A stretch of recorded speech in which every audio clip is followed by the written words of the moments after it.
Avante, HQueiros! Eu sou o Fábio Niende e nós também queremos mais um dia com o Zapata. E aqui comigo temos Felipe Fares. E aí, pessoal?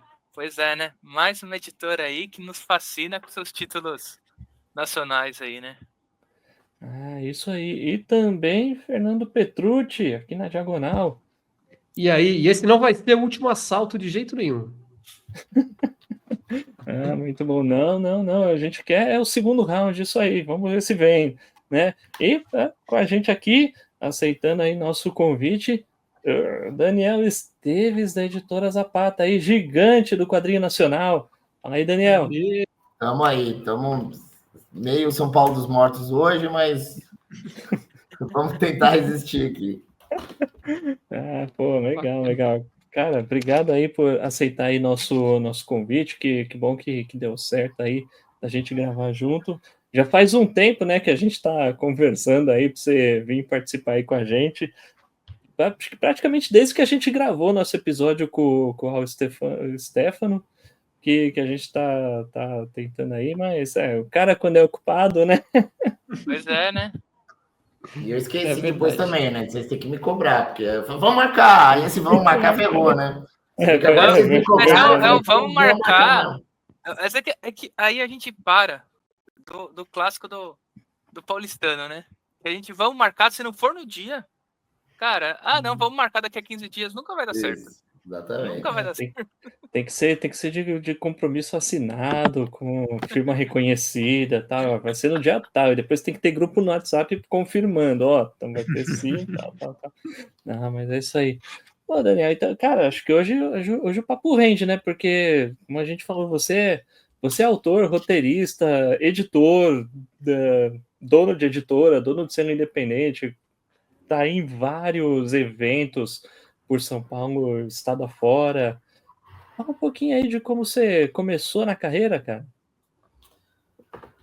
Não sei também, eu acho que eu sofri um acidente com alguma coisa radioativa, sei lá. Algo assim. Não, eu sempre gostei muito de quadrinhos, né? Mas diria até que eu gostava mais de futebol do que de quadrinhos. Então, se eu sou quadrinista, é porque eu não consegui ser jogador de futebol, né? A habilidade para o futebol não foi suficiente. E assim, normal, você quer fazer quadrinhos, você começa a querer desenhar, essas coisas assim e tal. Eu acabei fazendo um curso técnico no colégio de desenho de comunicação, né? E aí lá que eu comecei de fato a produzir, junto com outros amigos, os quadrinhos amador lá e tal. E aí eu me entendi roteirista, né? Assim, aí comecei a fazer cursos também de roteiro de quadrinhos, de roteiro de audiovisual, né? Ler sobre, era muito esparsa ainda se eu estou falando de 98, 99, ainda existia muito pouca bibliografia sobre roteiro de quadrinhos, né? Tinha muito pouca coisa, tinha uns materiais que o Jean Danton, roteirista, colocava na internet e tal, então muito do que eu fui me formando nessa época tinha mais a ver com o roteiro de cinema, né? Porque é o que você encontrava mais, livros, etc. Né? E aí comecei a produzir com esses amigos e tal, e isso foi se tornando uma coisa um pouco mais séria ali.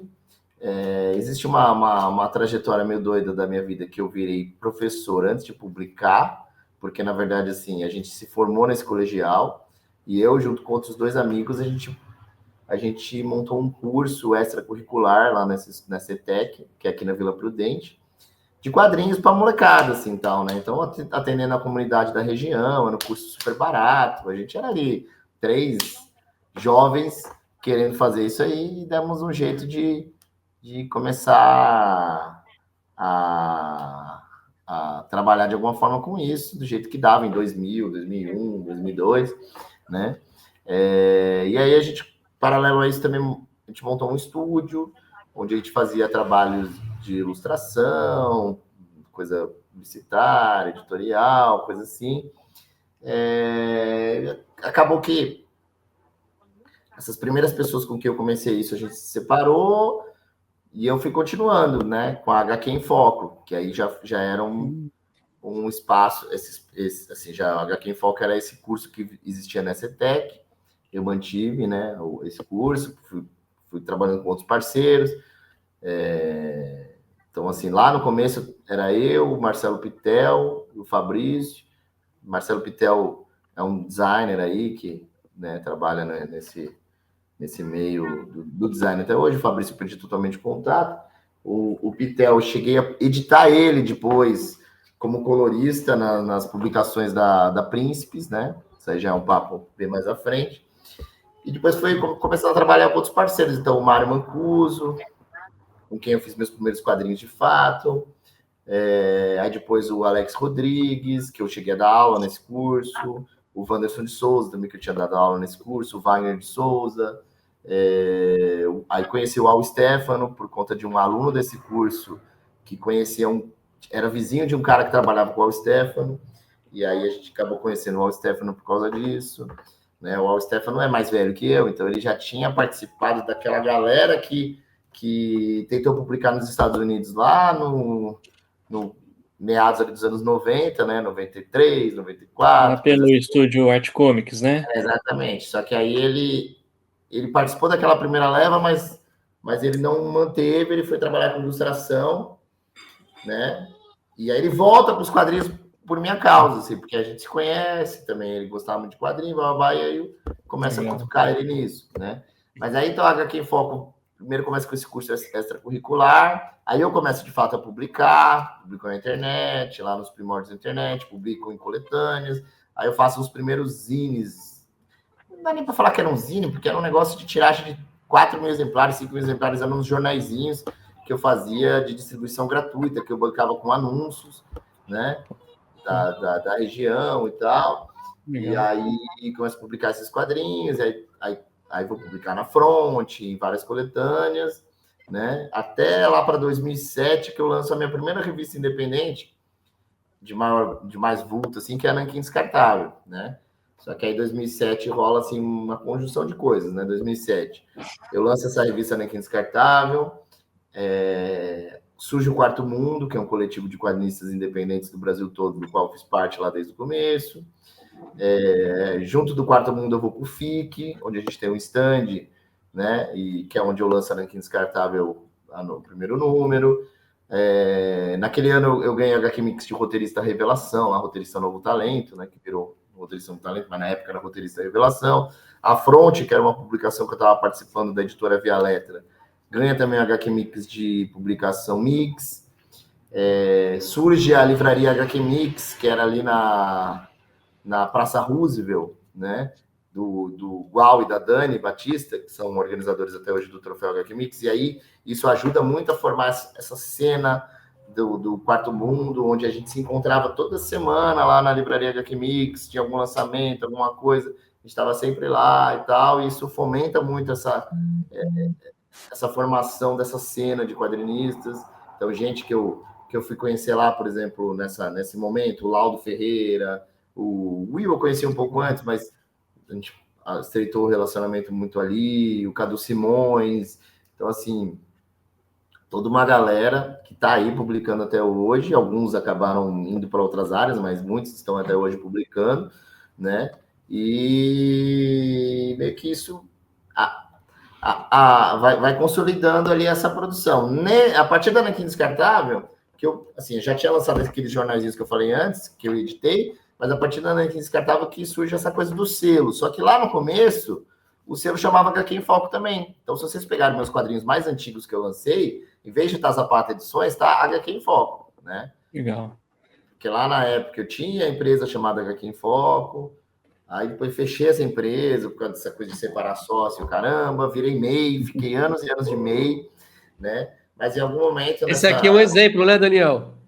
Aqui consta HQ em Foco e o Quarto Mundo aqui. Consta aqui, não aparece Zapata, né? Exatamente, esse é de 2011, né? 2011, então é isso, assim, essa produção dessa época que eu estava participando de várias coletâneas de outros coletivos, mas a minha produção que eu lançava saía com uma HQ em Foco.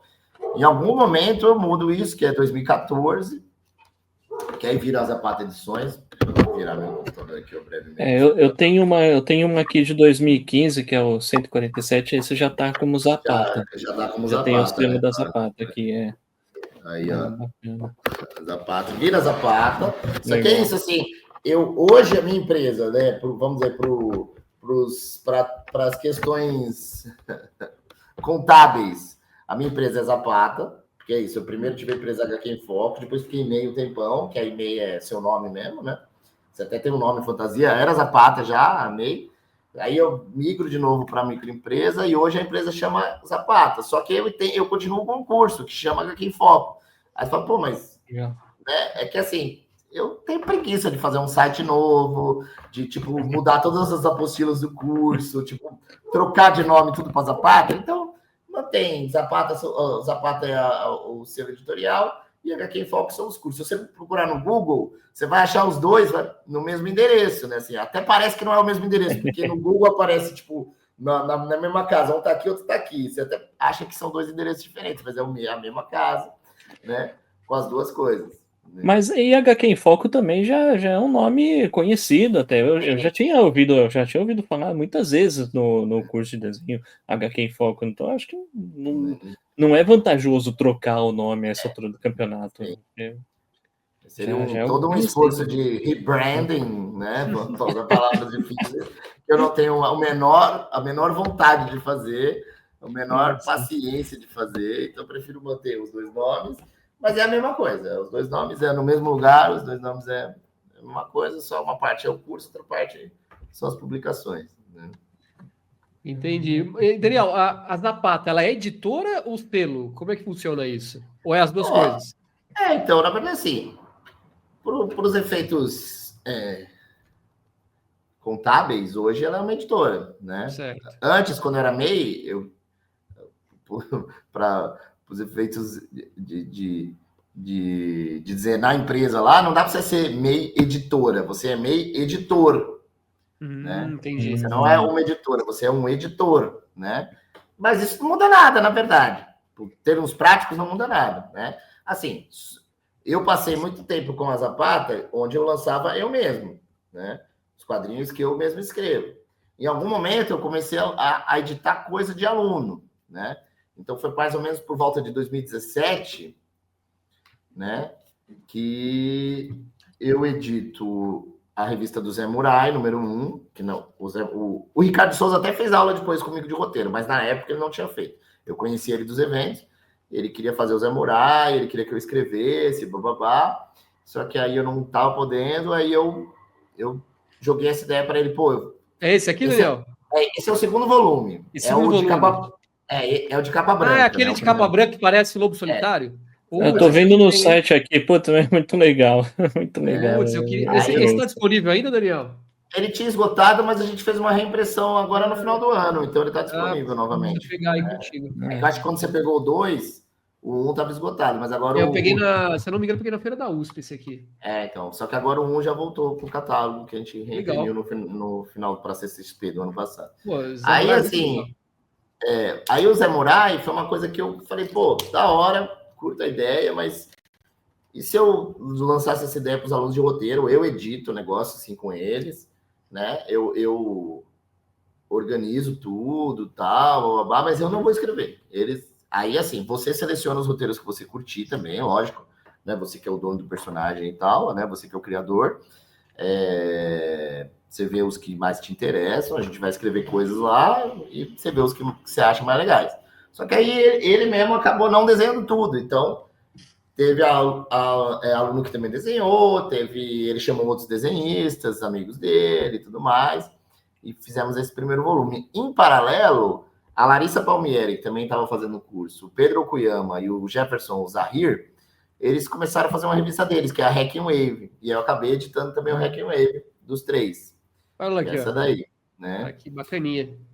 E aí, assim, dessa forma, eu começo a editar coisas que não são minhas, escritas por mim, né?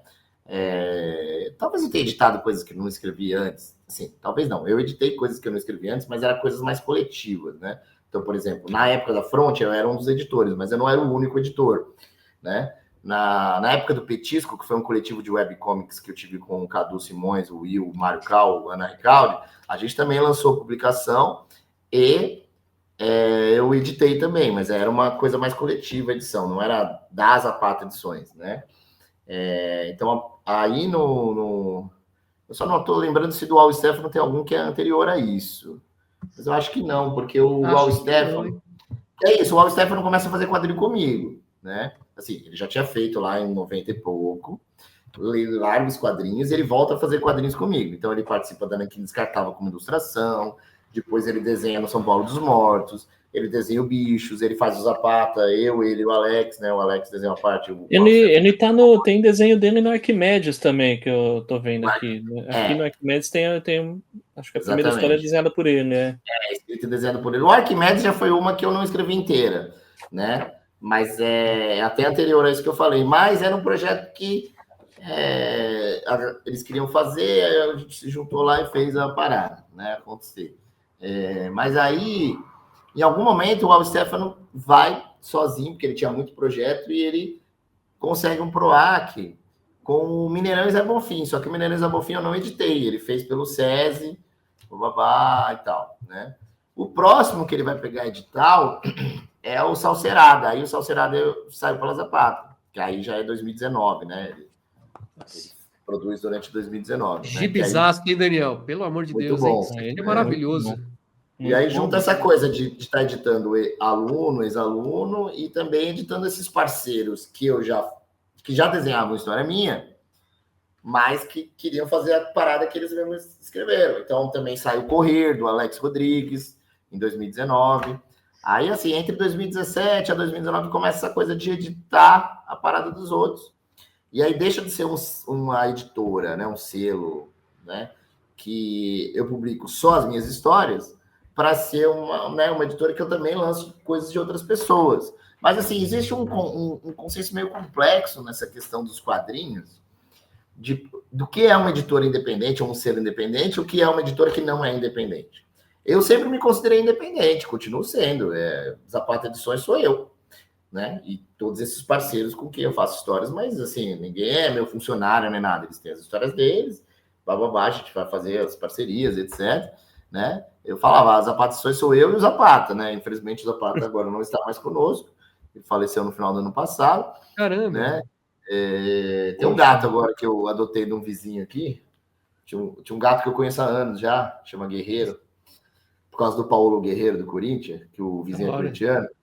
E aí ele invadia aqui a HQ em Foco várias vezes, mas eu espantava ele porque eu tinha medo do Zapata morder ele, né?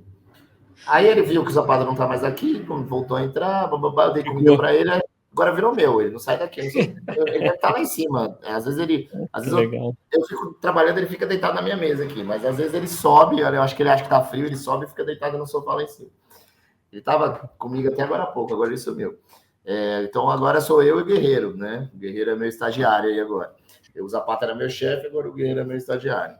Né? Então, assim, tem também, né, o Samuel Bono, que trampa no todo o rolê da HQ em Foco, o Pedro Cuyama, que me ajuda com todas as questões do curso, quem eu comecei a lançar também, né? Então, teve lá o Hack Wave, depois ele fez Histórias Lacônicas, teve o Vini Bruxão 1 e 2, Mas, assim, eu continuo me considerando uma editora independente. Às vezes eu falo selo, porque parece que é um termo que a pessoa associa mais a ser independente do que você falar editora. Né? Entendi. O selo Zapata Edições, porque parece que é independente. Mas é até um termo meio errado. Eu uso isso de forma errada, porque, para todos os efeitos, o termo selo tem mais a ver com editoras grandes, que tem selos editoriais variados. Então, se vocês pegarem, por exemplo, a editora Nemo, ela não chama editora Nemo. Se vocês forem lá na contábil, lá na coisa toda, o CNPJ dela, ela chama editora Autêntica. Estou falando que eu já fiz trabalho com eles, já assinei contrato com eles. É editora Autêntica. E a editora Autêntica tem o selo Nemo, tem o selo Gutenberg, né? Tem outros selos, né? Da mesma editora. Então, esse conceito do selo, a gente acabou se apropriando do conceito selo para se referir a uma coisa que é um selo independente, não é uma editora, né? Mas a realidade é que o conceito original de selo tem mais a ver com uma editora maior, né? Não com um independente, né? Então, a partir de algum momento eu começo a me autorreferir, não mais como selos Zapata Edições, apesar de ter falado isso há muitos anos, mas falar editora, né, independente Zapata Edições, né? Eu sou uma editora independente, né? Que, né, não tem uma grande estrutura, né? Uma estrutura muito enxuta, muito pequena, recursos muito pequenos, etc. Né? Sim, sim. E eu acho legal, Daniel, que você faz gibi de tudo quanto é jeito, né? O selo, a editora Zapata, bastante acessível, né? Tem desde esses pequenininhos aqui do Pelota, né? Até o material mais robusto, que nem o Último Assalto aqui, né? Mas mesmo assim, esse aqui, para os padrões de hoje, é super acessível, né? Sim. E você consegue fazer isso como? Pelos PROAC, que nem nesse caso? A edição, a tiragem é grande? Como é que você consegue fazer esse malabarismo todo? Então, no caso por exemplo, o Último Assalto, quando saiu originalmente em 2019, o preço dele era R$35, né? São 160 páginas de quadrinho em formato grande.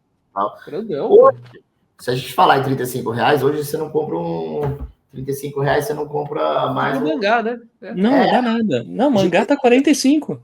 Um gibizinho assim já tá 30, né? Então, eu tive que acabar ajustando alguns preços aí. Hoje, o Último Assalto custa R$60. Pô, Daniel, mas ainda tá muito bom. Pelo amor de Deus. É muito bom. Pô, baita gibizaço. Aqui devia ser filme, hein? Muitos deviam ser filme. Eu tô com esse KM Blues aqui na mão, cara, e assim, eu tô vendo aqui pelo site, no site tá R$45. Cara, o papel é couché, é todo colorido, pô, capa com orelha, cara, é uma esse é outro. Quando ele saiu originalmente lá em 2013, o preço dele era... essa edição aí que você tem na mão não é a edição original. Recente. Essa é uma reimpressão. Segunda ou terceira edição? A segunda edição. Quando ele saiu originalmente em 2013, ele custava R$25. Mas é isso, assim. Eu pude botar R$25 nesse, 35 no Último Assalto, porque eram editais. Eu sempre me vi numa posição de, eu consegui um edital para financiar a obra e tal, preciso botar um preço acessível nisso, né? E assim, por exemplo, em 2019 saiu o Último Assalto, que eu falei por R$35. Em 2018 saiu o São Paulo dos Mortos 4, que é um gibizinho fininho de 32 páginas, por R$20, né? Você fala, mas esse tem 32 páginas, é 20, o Último Assalto é 35 na época, né, quando saiu. Porque o Último Assalto é tipo um edital, o São Paulo dos Mortos ali foi todo na raça, pagar desenhista, pagar gráfica, então não dá para eu, né, fazer um... Mas assim, R$20 também não dá para dizer que é caro, mas também um gibizinho pequenininho, né, tal. Né? Então tem esses malabarismos aí. Hoje em dia, a gente tem quando eu comecei a fazer... assim, essas coisas gráficas, elas vão mudando, né?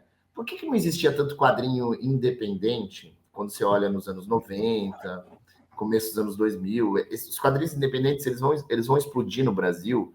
Não é que não tinha, mas assim, eles vão explodir em quantidade no Brasil a partir de 2004, 2005, né?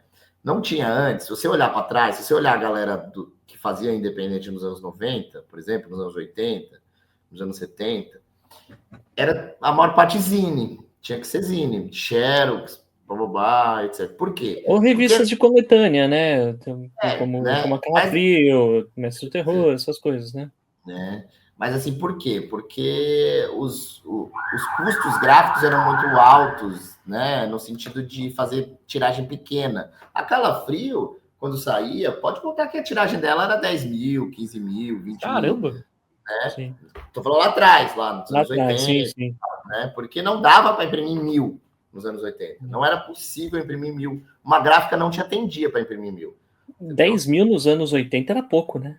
10 mil né? era uma tiragem baixa nos anos 80. Né? Exatamente. Então, assim, a partir do meio dos anos 2000, que muita coisa muda, né? O mercado editorial começa a diminuir muitas tiragens por causa da internet e tudo mais, as gráficas começam a ser muito receptivas a fazer 1000, né? Então, isso muda muito o cenário.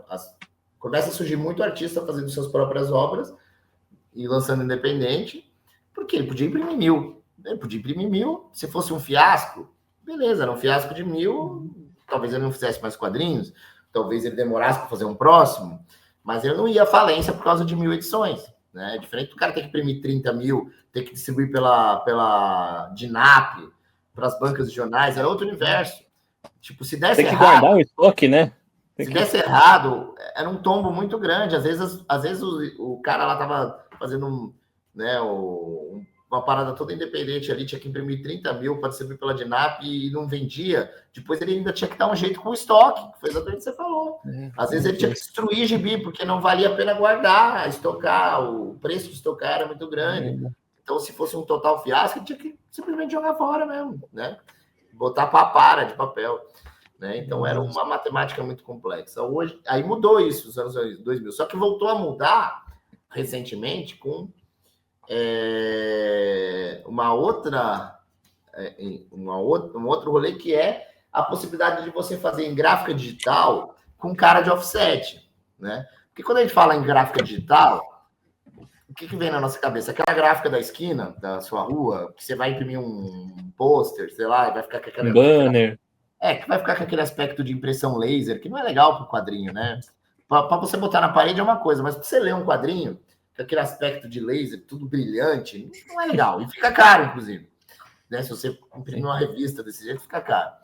Mas passou a ter um outro digital que tem mais cara de offset, né? Então, no final lá para 2018, 2019, começou a ser mais acessível isso. Né? Então, hoje você tem muita coisa saindo nesse rolê independente, que é tiragem de 100, de 50, de 200. Não precisa mais fazer 1000.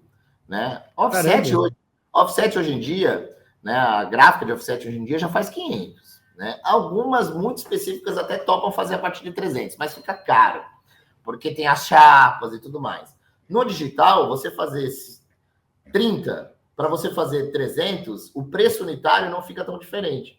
Então, sei lá, para fazer 30, o preço unitário do que você vai imprimir vai ser R$5. Para fazer 300, o preço unitário vai ser R$4,80, sabe?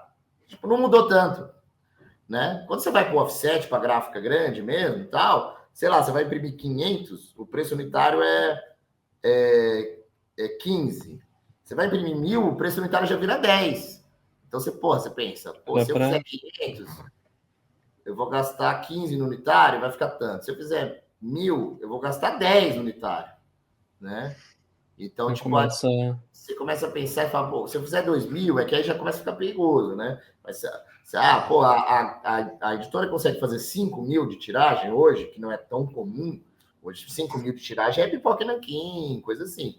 E eles comemoram, né? Eles comemoram quando chega nessas tiragens aí. Se os livros do pipoca e nanquim eles tivessem que imprimir 1000 e não 5.000 ou 3.000, 4.000, pode contar que aquele preço que eles vendem ia ser duas vezes e meio o valor. Porque não ia dar para chegar nesse preço. Dá para chegar nesse preço porque eles estão fazendo mais edições, 3.000, 4.000, 5.000.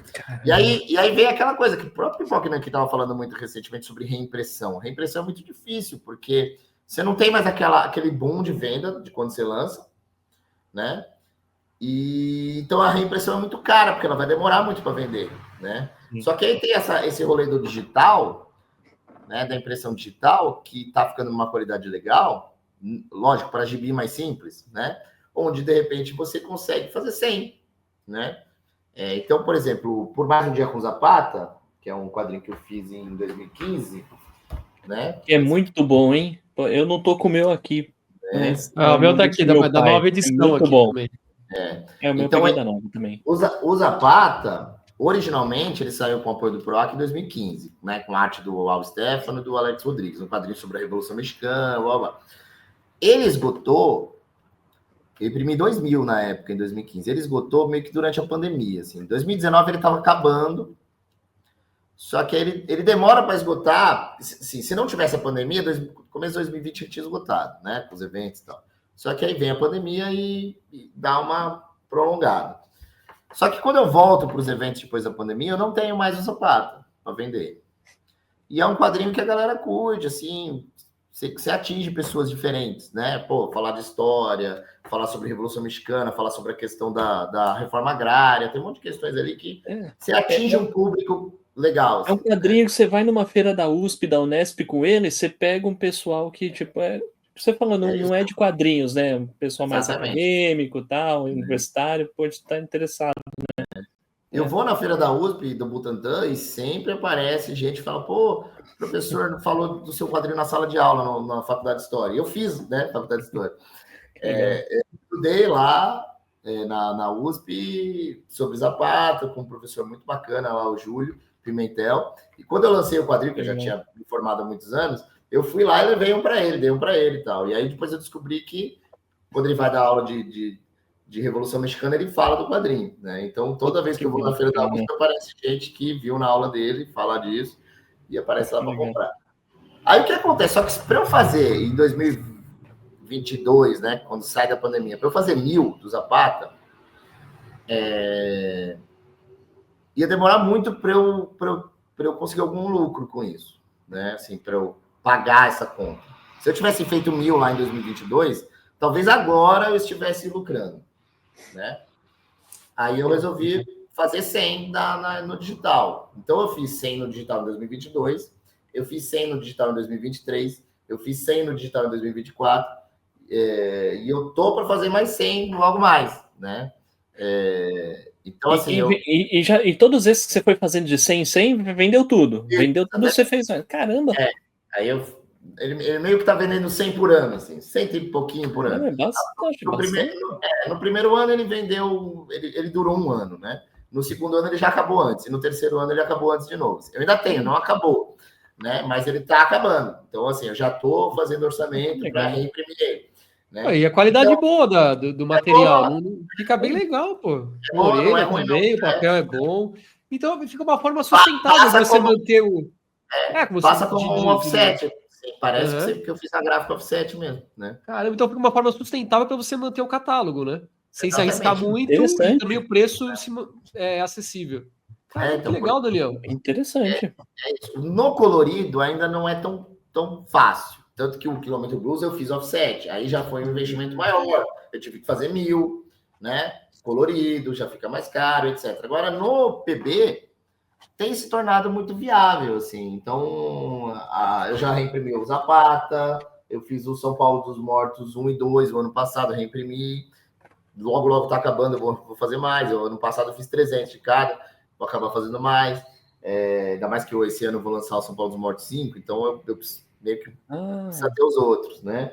E já teve projeto que eu já fiz direto dessa forma, que foi o caso do Labirintite, por exemplo. O Labirintite eu lancei ano passado na CCXP, um gibizinho ali curto, e eu já fiz direto no digital, né? Então eu imprimi 100 para a CCXP. 100?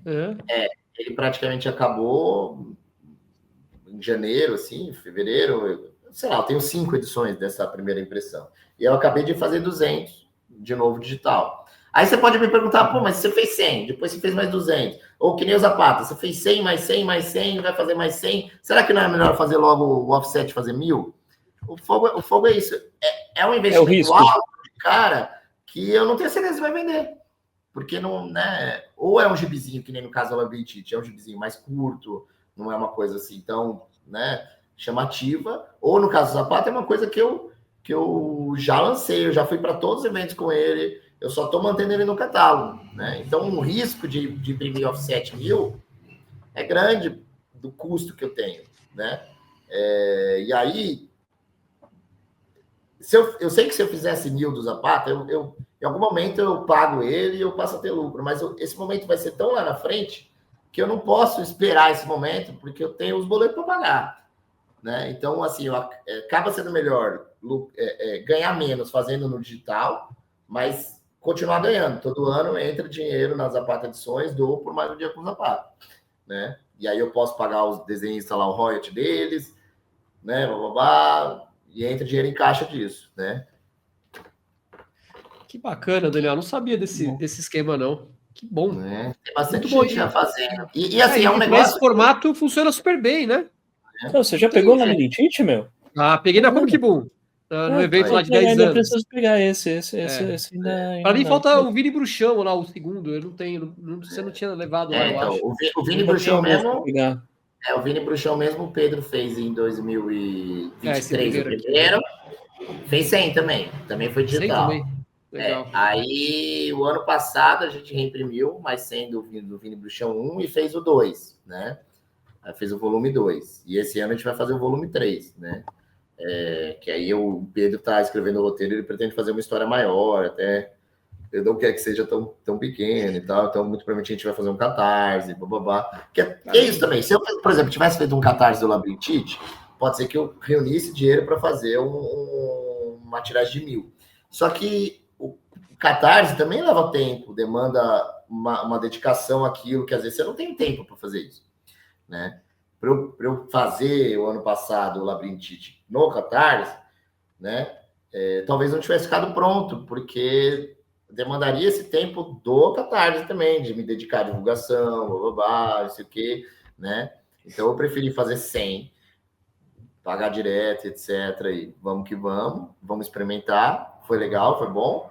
Fiz agora 200. E do que realmente gastar, demandar um tempo para fazer esses projetos que a gente vai fazer esse ano, né? Então, São Paulo dos Mortos 5, Vini Bruxão 3, o Piratas do Cangaço 2. Opa! Vai sair o Pirata do Cangaço 2? Caramba, que legal. Dependemos do Alcef também, né? O Zé Murai 3, tudo isso daí a gente pretende botar no Catarse, né?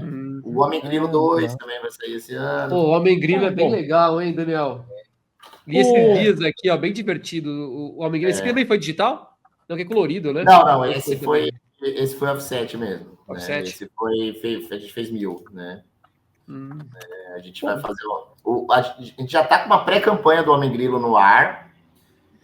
A gente só não botou a campanha oficialmente no ar ainda, porque a gente está fazendo uns orçamentos para ver de verdade quanto a gente vai precisar pedir, né? Para cobrir a gráfica, cobrir frete, cobrir os 13% do catarse, cobrir alguns custos de diagramação, de revisão, blá, blá, blá, poder fechar esse custo certinho para começar o projeto lá no Catarse. Mas a gente está para começar. A ideia do Homem Grilo é lançar no Anime Friends, né? Se não ficar pronto para Anime Friends, fica pouco depois, né? Mas assim, o Homem Grilo, a história principal já está pronta, porque o Homem Grilo é publicado na internet. O que precisa é adaptar para o formato do gibi, porque na internet ele sai naquele formato tripa, né? Que você vai lendo, você vai baixando no celular assim, né, a cena. E aí, então, o desenhista, o Fred Hildebrand, tem que adaptar as páginas para voltar para o Cadu Simões, que é o roteirista, mas também faz os balões, para o Cadu Simões reletrerar no formato do gibi, para a gente poder fechar a edição. Mas a gente quer também fazer umas histórias extras. No Homem Grilo no volume tem a história que eu escrevi, que não está na internet, ele só tem no gibi. A gente quer fazer isso para o volume 2 também. Legal. A intenção é ter 2 histórias extras, vai depender do Catarse lá, né? Mas uma história extra que eu vou escrever e uma segunda história extra que a Carol Favretti escreveria. Então vamos ver se vai dar certo lá. E vai ter um inusitado apoio da Prefeitura de Osasco de novo? Então dessa vez não. Barato. Dessa vez não. Essa vez o Catarse vai ser o financiamento dele mesmo, né? Entendi. O Cadu até tentou, mas ele conseguiu, né? Foi fogo. Ele conseguiu, comemoramos, vamos fazer, é isso aí. Aí deu um reboliço lá de aquela coisa das pessoas entrar com recurso, era 4 vagas, ele estava em quarto. Aí alguém entrou com recurso e derrubou o projeto dele e entrou em quarto, né? Já, filha da mãe, de recurso. Que tristeza. Pior que o Cadu estava todo preocupado. Bom, tem que ver se não vai ter o recurso. Eu falei, Cadu, nunca tem esses recursos, nada a ver, isso aí nunca acontece. Você tá lá, você tá entre os 4, você tá entre os 4, conseguiu. Aí não é que teve o recurso, foi filha da mãe. Né? Nossa. Ô, Daniel, a gente brinca aqui que a Editora 85, né? Aliás, o mercado fala, né? Ela tem o formatinho do tijolinho, né? Que ele popularizou. E você tem um formato próprio. E você tem um formato próprio também. Tudo nesse mesmo padrãozão. Agora que eu reparei aqui. Eu tenho meio que legal. 2 formatos principais. Tem mais do que 2, mas tem 2 formatos principais. Tem o formato do São Paulo dos Mortos, que eu vou ter os 4 volumes do São Paulo dos Mortos, Bichos, Vini Bruxão 1 e 2, Labirintite, Nanquim Descartável, lá de trás, 1, 2, 3, 4, Zé Murai.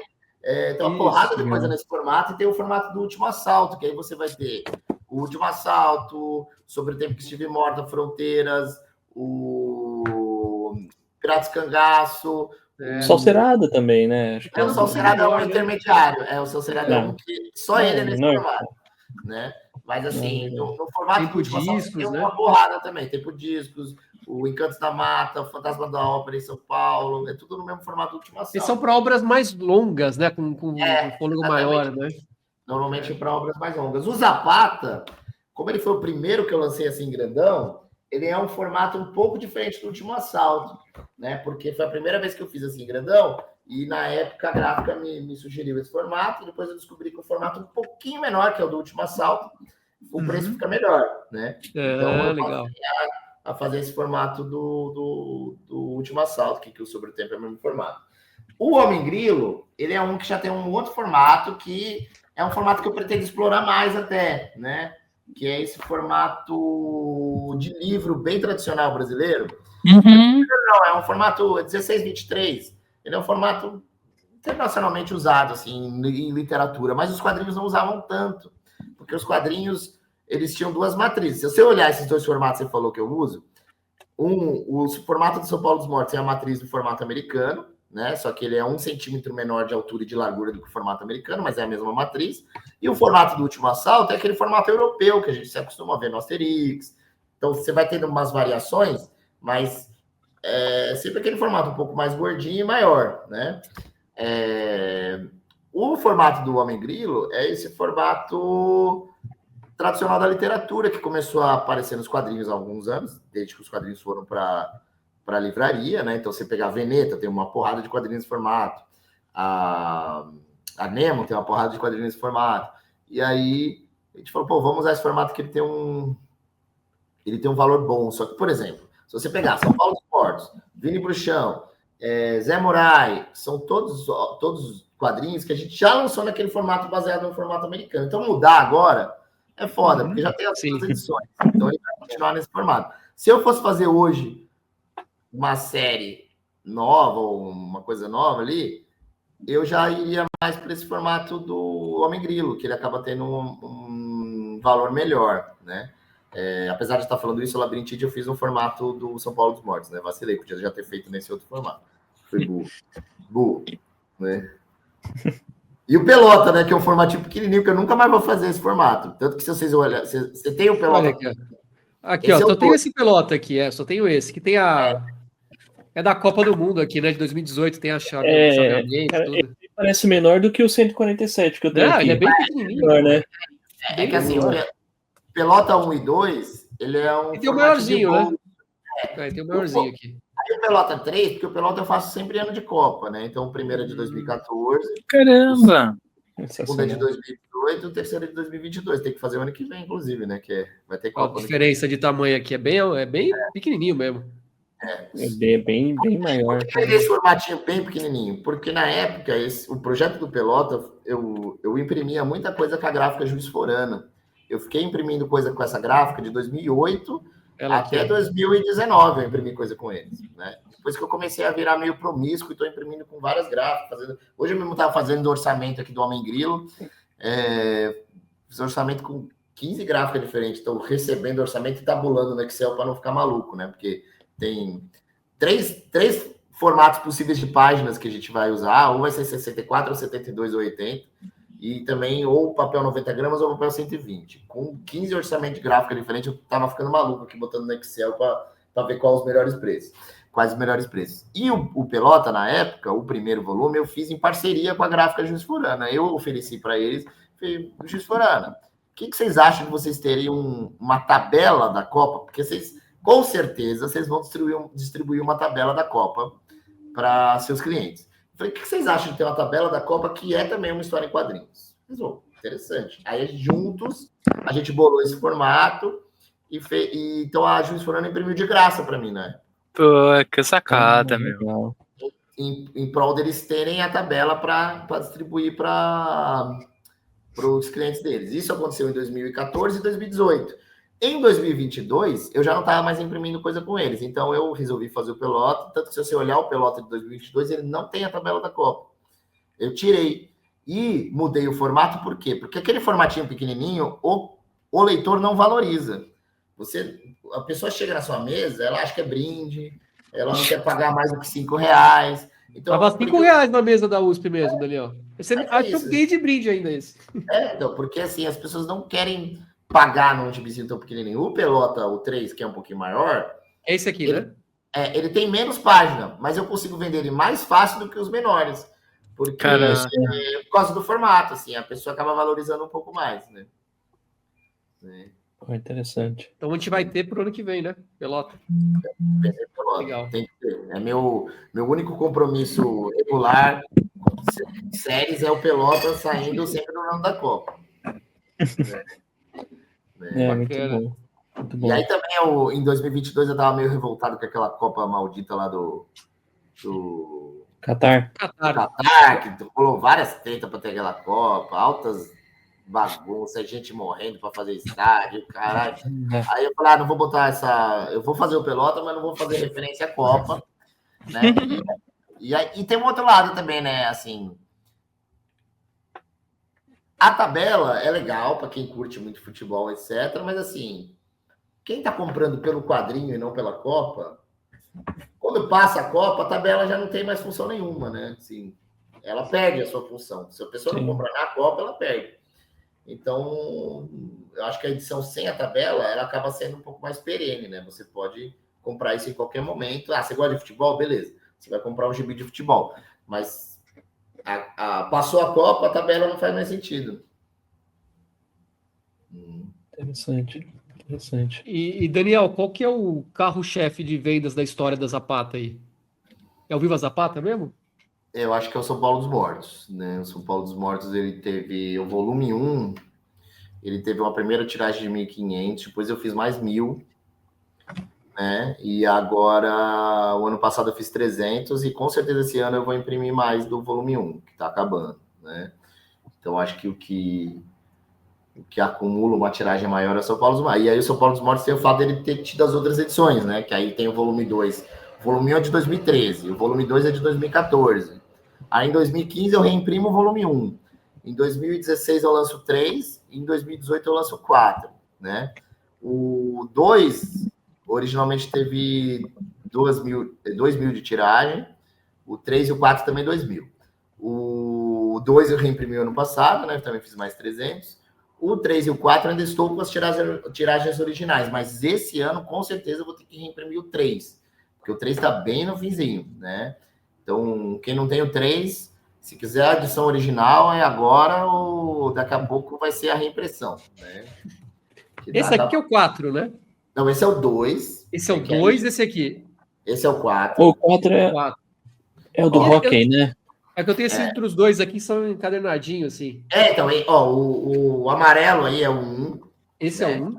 Esse é o 1, que eu imprimi em 2013, depois reimprimi em 2015 e refiz o ano passado. O ano passado ele passou a ter uma história a mais, que ele não tinha originalmente, que é uma história desenhada pelo Valmir Amaral, que é um desenhista clássico brasileiro. Bacana essa história, hein? Bacaníssimo. Isso é uma história que ficou meio perdida. Muito legal. Porque assim, o São Paulo dos Mortos, ele nasce como? Em 2012, o Franco de Rosa me chama para participar de uma coletânea que chamava Zumbis e Outras Criaturas das Trevas. Opa, olha aqui, ó. Essa aqui, né? Essa mesmo, que ela tem inclusive duas capas. Tem gente que acha que saiu 2 volumes, mas ela tem 2 capas diferentes, né? Isso aí na época saiu na banca, no papel jornal, e tal. E aí eu fiz a história do metrô, que é a primeira história do volume 1 do São Paulo dos Mortos, com o desenho do Al Stefano. Eu fiz para essa edição aí. Bacana. Aí eu curti, assim, eu falei, pô, é legal isso aqui, né? Eu faço a história em São Paulo, quando ele me chama, mais porque é automaticamente o primeiro cenário que eu pensei em São Paulo. E aí, quando eu faço, eu olho para aquilo e falo, porra, legal, isso aqui daria para fazer mais histórias. Aí que eu crio outras histórias e faço o volume 1. Quando eu crio essas outras histórias, tem história que fica abandonada, seja numa sinopse, seja até com um roteiro. Uma das histórias que fica abandonada, que tem o roteiro mesmo, é essa do que o Valmir Amaral desenhou depois, né? Mas o que acontece? Eu faço o volume 1, fecho aqueles parceiros, então o volume 1 tem o Alex Rodrigues, o Al Stefano, o Samuel Bono, o Brian Robertson, o Laudo Ferreira, o Wagner de Souza. Beleza, fechamos, faz 5 histórias e tal. E essa história que entrou agora, ela fica de fora. O Franco de Rosa me convida para participar de um segundo volume do Zumbis e Outras Criaturas das Trevas. Eu falo, ó, Franco, eu tenho uma história que eu tinha feito aqui, que aí nessa altura eu já tinha feito São Paulo dos Mortos. Eu falo, ó, tem uma história que eu tinha feito São Paulo dos Mortos, mas eu não usei. Mas assim, você topa que eu te envio o roteiro e você convida alguém para desenhar e tal, porque se quiser, te manda aí, você acha um desenhista. Ele, beleza, manda aí. Aí eu mandei para ele. E foi parar na mão do Valmir Amaral. O Valmir Amaral desenhou, só que nunca saiu as Zumbis e Outras Criaturas das Trevas 2. Só que aí, enquanto isso, eu faço São Paulo dos Mortos 2, depois faço São Paulo dos Mortos 3, depois faço São Paulo dos Mortos 4, e essa história que o Valmir Amaral desenhou fica perdida no limbo. Fica lá, perdida no limbo. Quando eu vou reimprimir o São Paulo dos Mortos 1, eu falei, pô, eu queria botar alguma coisa a mais. No São Paulo dos Mortos 2, a gente decidiu fazer uma nova capa, né? Que a capa original não é essa verde, é uma outra mais marrom, tal. É uma nova capa, né? Essa aí é uma nova capa. E ele tem mais um extrinha a mais ali que não tinha na primeira edição. O São Paulo dos Mortos 1, pouco tempo antes, o Valmir Amaral faleceu. Eu falei, pô, falei com o Franco, Franco, aquela história que o Valmir desenhou, você não publicou ela em nenhum lugar, né? Não publiquei e tal. Falei, pô, você consegue aí o contato da família dele para eu falar com eles para lançar essa história na nova edição do São Paulo dos Mortos 1? Porque, assim, até faz sentido, porque eu escrevi junto, o roteiro dela, eu escrevi junto com os roteiros do São Paulo dos Mortos 1. Eu acho até que ficaria estranho eu lançar ela no São Paulo dos Mortos 5. Porque ela é um roteiro, apesar de ser inédito ter sido lançado aqui, eu escrevi junto com os roteiros do 1. Sim. Né? Então fez muito mais sentido eu botar ela como uma história extra nessa nova edição do São Paulo dos Mortos 1. E fica também de homenagem para o Valmir, que infelizmente faleceu. Né? Aí que eu falei, aí tem o 2, aí o 3 e o 4 eu também faço tiragens de 2000, né? E eu ainda estou com elas, as tiragens originais, e o volume 3 está acabando, né? Mas eu acho que até pela questão de ter virado uma série, ter tido 4 volumes, e todos eles com tiragem grande, e alguns deles até agora que eu já reimprimi e tal, acho que acaba sendo o principal aí, né? Galera, eu sei que eu peguei tudo para ler essa semana do São Paulo dos Mortos, os outros materiais que eu já tinha com você, eu já tinha lido, mas eu acredito que foi até por causa disso, teve uma reimpressão disso aqui, e quando eu peguei com você lá na feira, eu peguei o 2, 3 e o 4, e o 1, acho que por algum motivo tinha acabado, e o Fernando pegou depois para mim. Então, eu esperei para ler, para preparar aqui para o programa. O que eu achei legal aqui é que, assim, são histórias curtas, soltas, mas acho que no volume 3 e 4, alguns personagens começam a retornar. E aí eu pensei, puta, que legal, porque assim, os personagens vêm, tem todo aquele contexto de zumbi ser usado por uma metáfora social, e só que alguns personagens são tão bons que dá para retornar e fazer mais histórias contando com outras abordagens para eles. Meu, muito, muito bom. Muito bom. Mas sabe que isso acontece bem de forma natural, porque o volume 1 era para ser só ele. Eu não tinha pensado em fazer. Não. O volume 1 era um gibi, beleza, acabou ali, vamos fazer outra coisa. Quando eu faço, ele vende bem, as pessoas curtem, eu curti também, etc. Aí eu falo, pô, vamos fazer um 2. Né? E aí vem o 2, que o 2 é menorzinho, né, em comparação com o 1. Né? O 1 originalmente tinha 96 páginas, depois ele passa a ter 104, e o 2 são 32 páginas. O 2, quando eu vou fazer, ele já toma essa característica de série, porque quando eu vou fazer o 2, eu penso, pô, beleza, o 1, as tramas nascem de uma forma mais temática, né? Eu queria falar de um assunto X, de um assunto Y, ou as tramas nascem de um lugar, por exemplo, a história do Itaquerão, no volume 1, é uma história que, assim, eu fui escrevendo várias histórias e chega, eu falo, pô, queria fazer uma história com o Samuel Bono, e, pô, o Samuel Bono mora em Itaquera. Aí eu falei, Bono, tô pensando em fazer uma história ambientada em Itaquera, para você desenhar. Ele falou, ótimo, vamos lá. E aí vem a história do Itaquerão, que aí vem Itaquera, eu penso nos personagens que são os moleques corintianos, lá sobrevivendo ao apocalipse zumbi. Na época, o Itaquerão estava sendo construído, porque ele sai em 2013, ele sai antes do Itaquerão ser oficialmente inaugurado, né, o São Paulo dos Mortos 1, e aí a gente ambienta a história no Itaquerão, né? Quando eu vou fazer o 2, o processo é um pouco diferente. Em vez de eu pensar num tema ou num lugar, eu falo, pô, eu preciso pensar num personagem Quem seria essa pessoa sobrevivendo aqui ao apocalipse zumbi em São Paulo? E aí vem o motoboy. Pô, é uma coisa muito típica de São Paulo, uma coisa do motoboy. Isso eu tô falando de 2014, não tinha nem iFood ainda. Era outro mundo, né? Tinha todo esse rolê de aplicativo em 2014, que vai potencializar a coisa em um nível muito maior, né? E aí, quando eu vou fazer o 3, pô, tinha que ter uma história com o motoboy, já era um compromisso. E aí eu falo, pô, vou criar outros personagens. Aí vem o dentista, né? Que eu pretendo trazer de volta aí no volume 5, que é o personagem que o Al Stefano desenha, e tem a Roller Derby, né? Que é desenhada pela Sueli Mendes, que é uma mina que é Roller Derby, que tem uma cadela zumbi que não ataca ela, né? E aí, essa personagem, a Roller Derby, ela volta no 4, né? Que aí, até assim, é meio o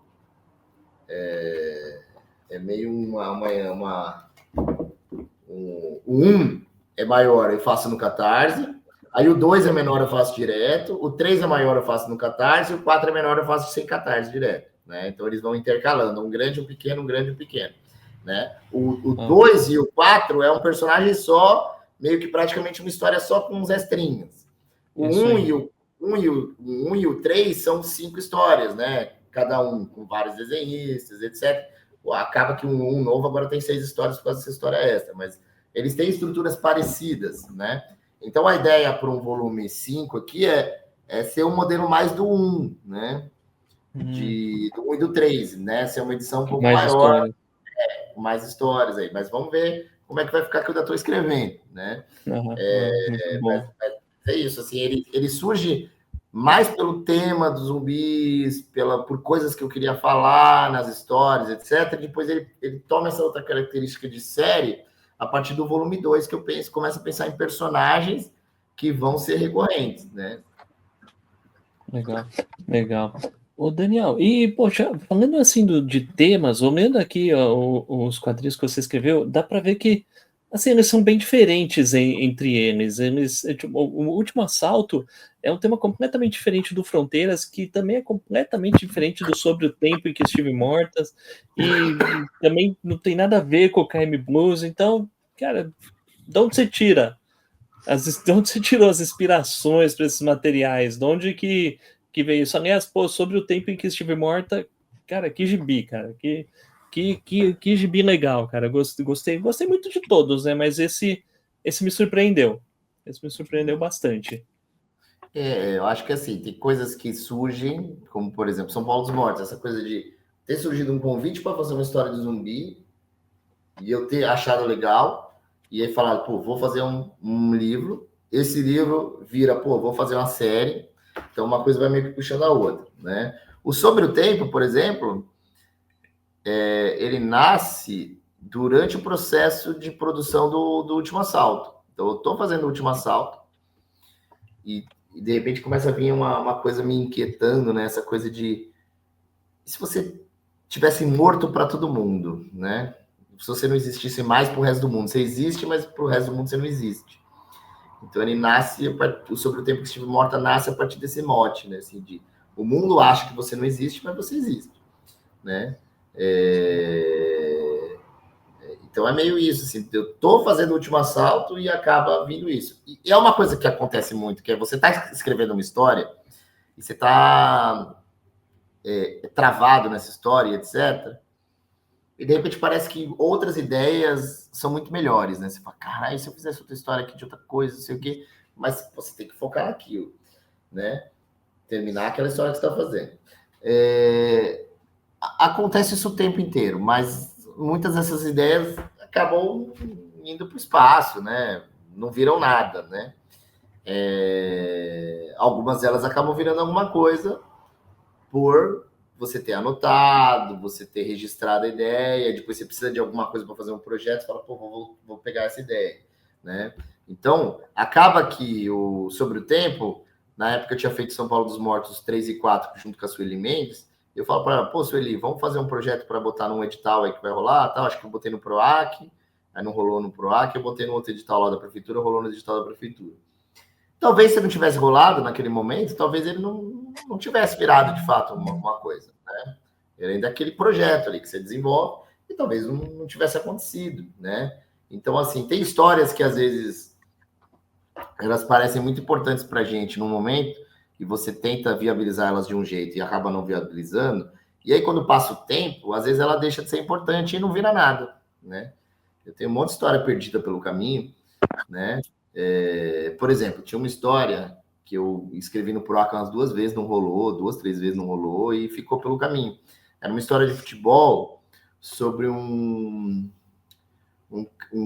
cara que o pai dele gostava muito de futebol e deu o nome dele de Leônidas, né, por causa do Leônidas da Silva.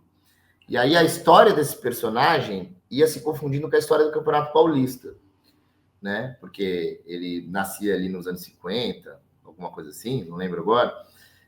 E aí, acho que nos anos 40, né? Ele nascia nos anos 40, porque o pai dele ali era torcedor do São Paulo, na época o Leônidas está jogando no São Paulo, né? E aí você vai tendo essa vida desse personagem atravessando toda a história do Campeonato Paulista de futebol. Então ele por exemplo, tem uma fase da vida dele que ele tenta ser jogador de futebol, mas fracassa.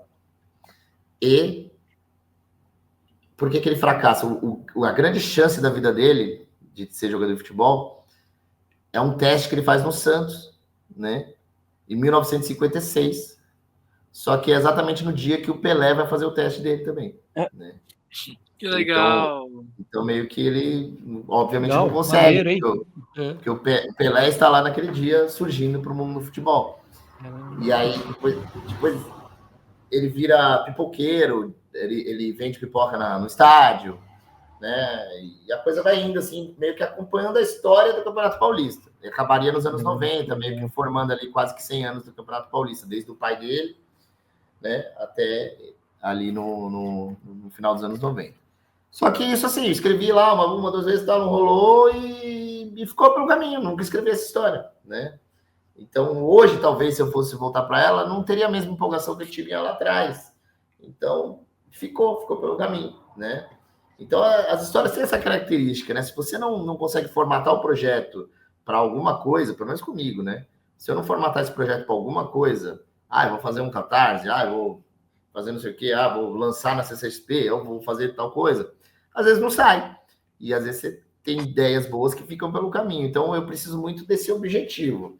Então eu vou fazer esse projeto para escrever num edital, vou fazer esse projeto para lançar num evento digital, vou fazer esse projeto porque, então todo ano de Copa do Mundo eu vou fazer o Pelota.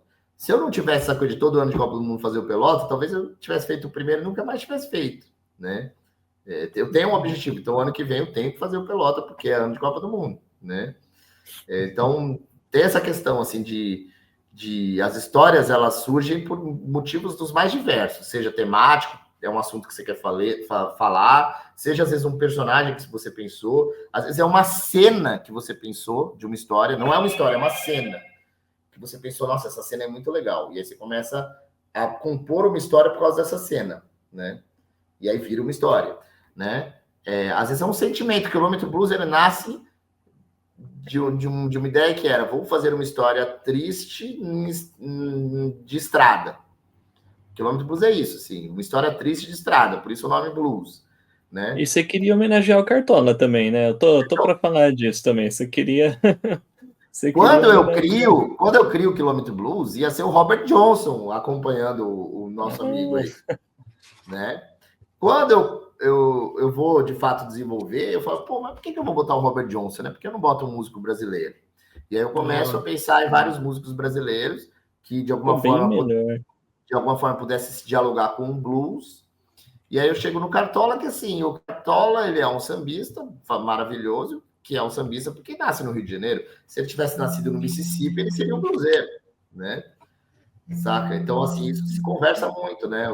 A ideia do blues, da coisa triste com o Cartola, né?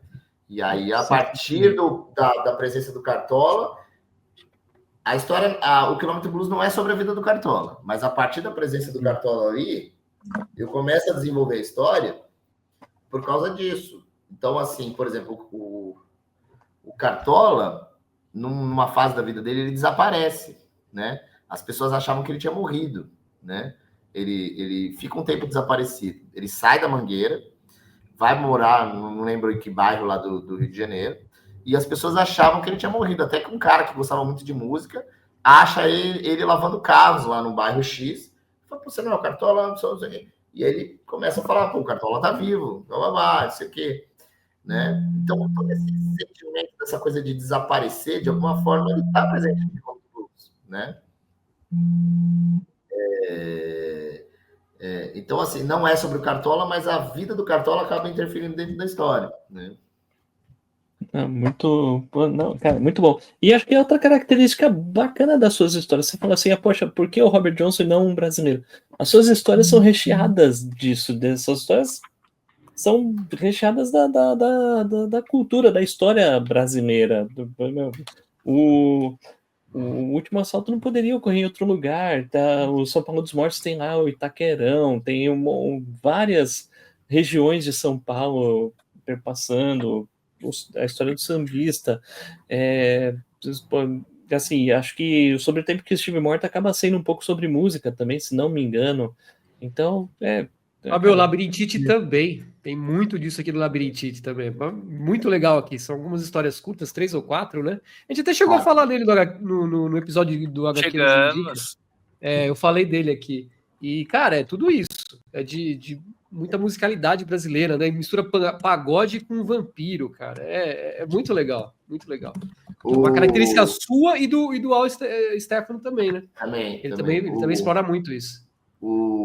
Sabe que o Quilômetro Blues, se vocês curtiram, fica aqui uma referência. Tem uma parte da história que eu gosto muito, que é quando ele meio que se reconcilia com o pai dele, né? Uma cena específica ali no final do capítulo 4, né? O capítulo cujo nome é O Mundo é um Moinho, né? E aquela cena específica dele se reconciliando com o pai, ele tem uma referência a uma passagem da vida do Cartola, né? Que vocês acham muito facilmente esse vídeo na internet. Em determinado momento da vida do Cartola, o bar dele lá vai à falência, sei lá, 1000 coisas acontecem com ele. E ele se reconcilia com o pai, que ele já tinha meio que cortado relações há muitos anos. E tem um vídeo disso na internet. Se vocês procurarem no YouTube mesmo, só botar lá Cartola e seu pai, O Mundo é um Moinho. Eles estão se encontrando. É até curioso, porque assim, até estranho olhar que aquele cara é o pai do Cartola, porque o Cartola parece tão velho quanto o cara, né? Até pela vida que ele teve e tal. E aí eles estão conversando e em algum momento o Cartola pergunta para ele se ele quer que ele toque alguma música e tal, qual música, e o pai dele fala, aquela do Moinho, né? Aí ele começa a cantar O Mundo é um Moinho. E é mais ou menos essa cena ali, desse reencontro do personagem lá do Quilômetro Blues do Flávio com o pai dele, né? Então, assim, depois procure esse vídeo, que é um vídeo que eu gosto muito. Né? Bacana. Daniel, realmente parece que os dois são irmãos, não parece que... Né? Não parece pai e filho, não. Né? Daniel, eu ia te perguntar... Olha o Guerreiro que apareceu. Vem cá, Guerreiro. Cadê? Minha gatinha estava aqui agora, quase que ela aparece aí, né? Tá passando ali, ó. Tá Cadê o Guerreiro? Tá me encarando ali, ó. Ô, Guerreiro. Ai, gente. É preto e branco mesmo, esse é dos bons, pô. Da maneira. Legal. Legal. Bom. Ô, Daniel, e aí a gente tem aquela obra dos bichos que não deixa mentir que você realmente gosta deles, né? Até capa dupla. Você vira aqui. Exatamente. Duas histórias, né? Lá é um gato. Flip-flop, né? Exato. Muito bom. Que também é isso, né? Projeto com o Al Stefano e o Alex Rodrigues, né? Que desenha muita coisa. Acho que as pessoas que mais desenharam história minha é o Alex Rodrigues e o Wanderson de Souza. E o Al Stefano ali meio por fora. Ali, falei nele que agora ele veio aqui. Não precisava nem ter mostrado. Ele pulou aqui por cima dos meus gibis aqui. Deixa eu puxar o Daniel, como é que você faz para distribuir as edições aí? os pontos de venda? Qual que é o foco? É a loja na internet? São os eventos? São as Olha, lojas? Como é que você faz para controlar tudo isso?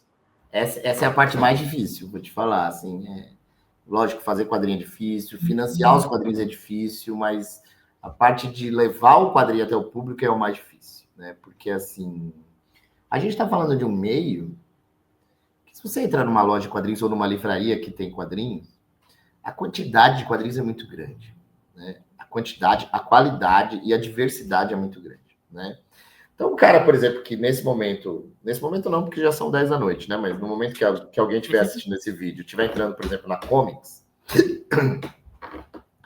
vai ter tanto quadrinho lá, mas tanto quadrinho lá, que pro cara chegar no meu quadrinho,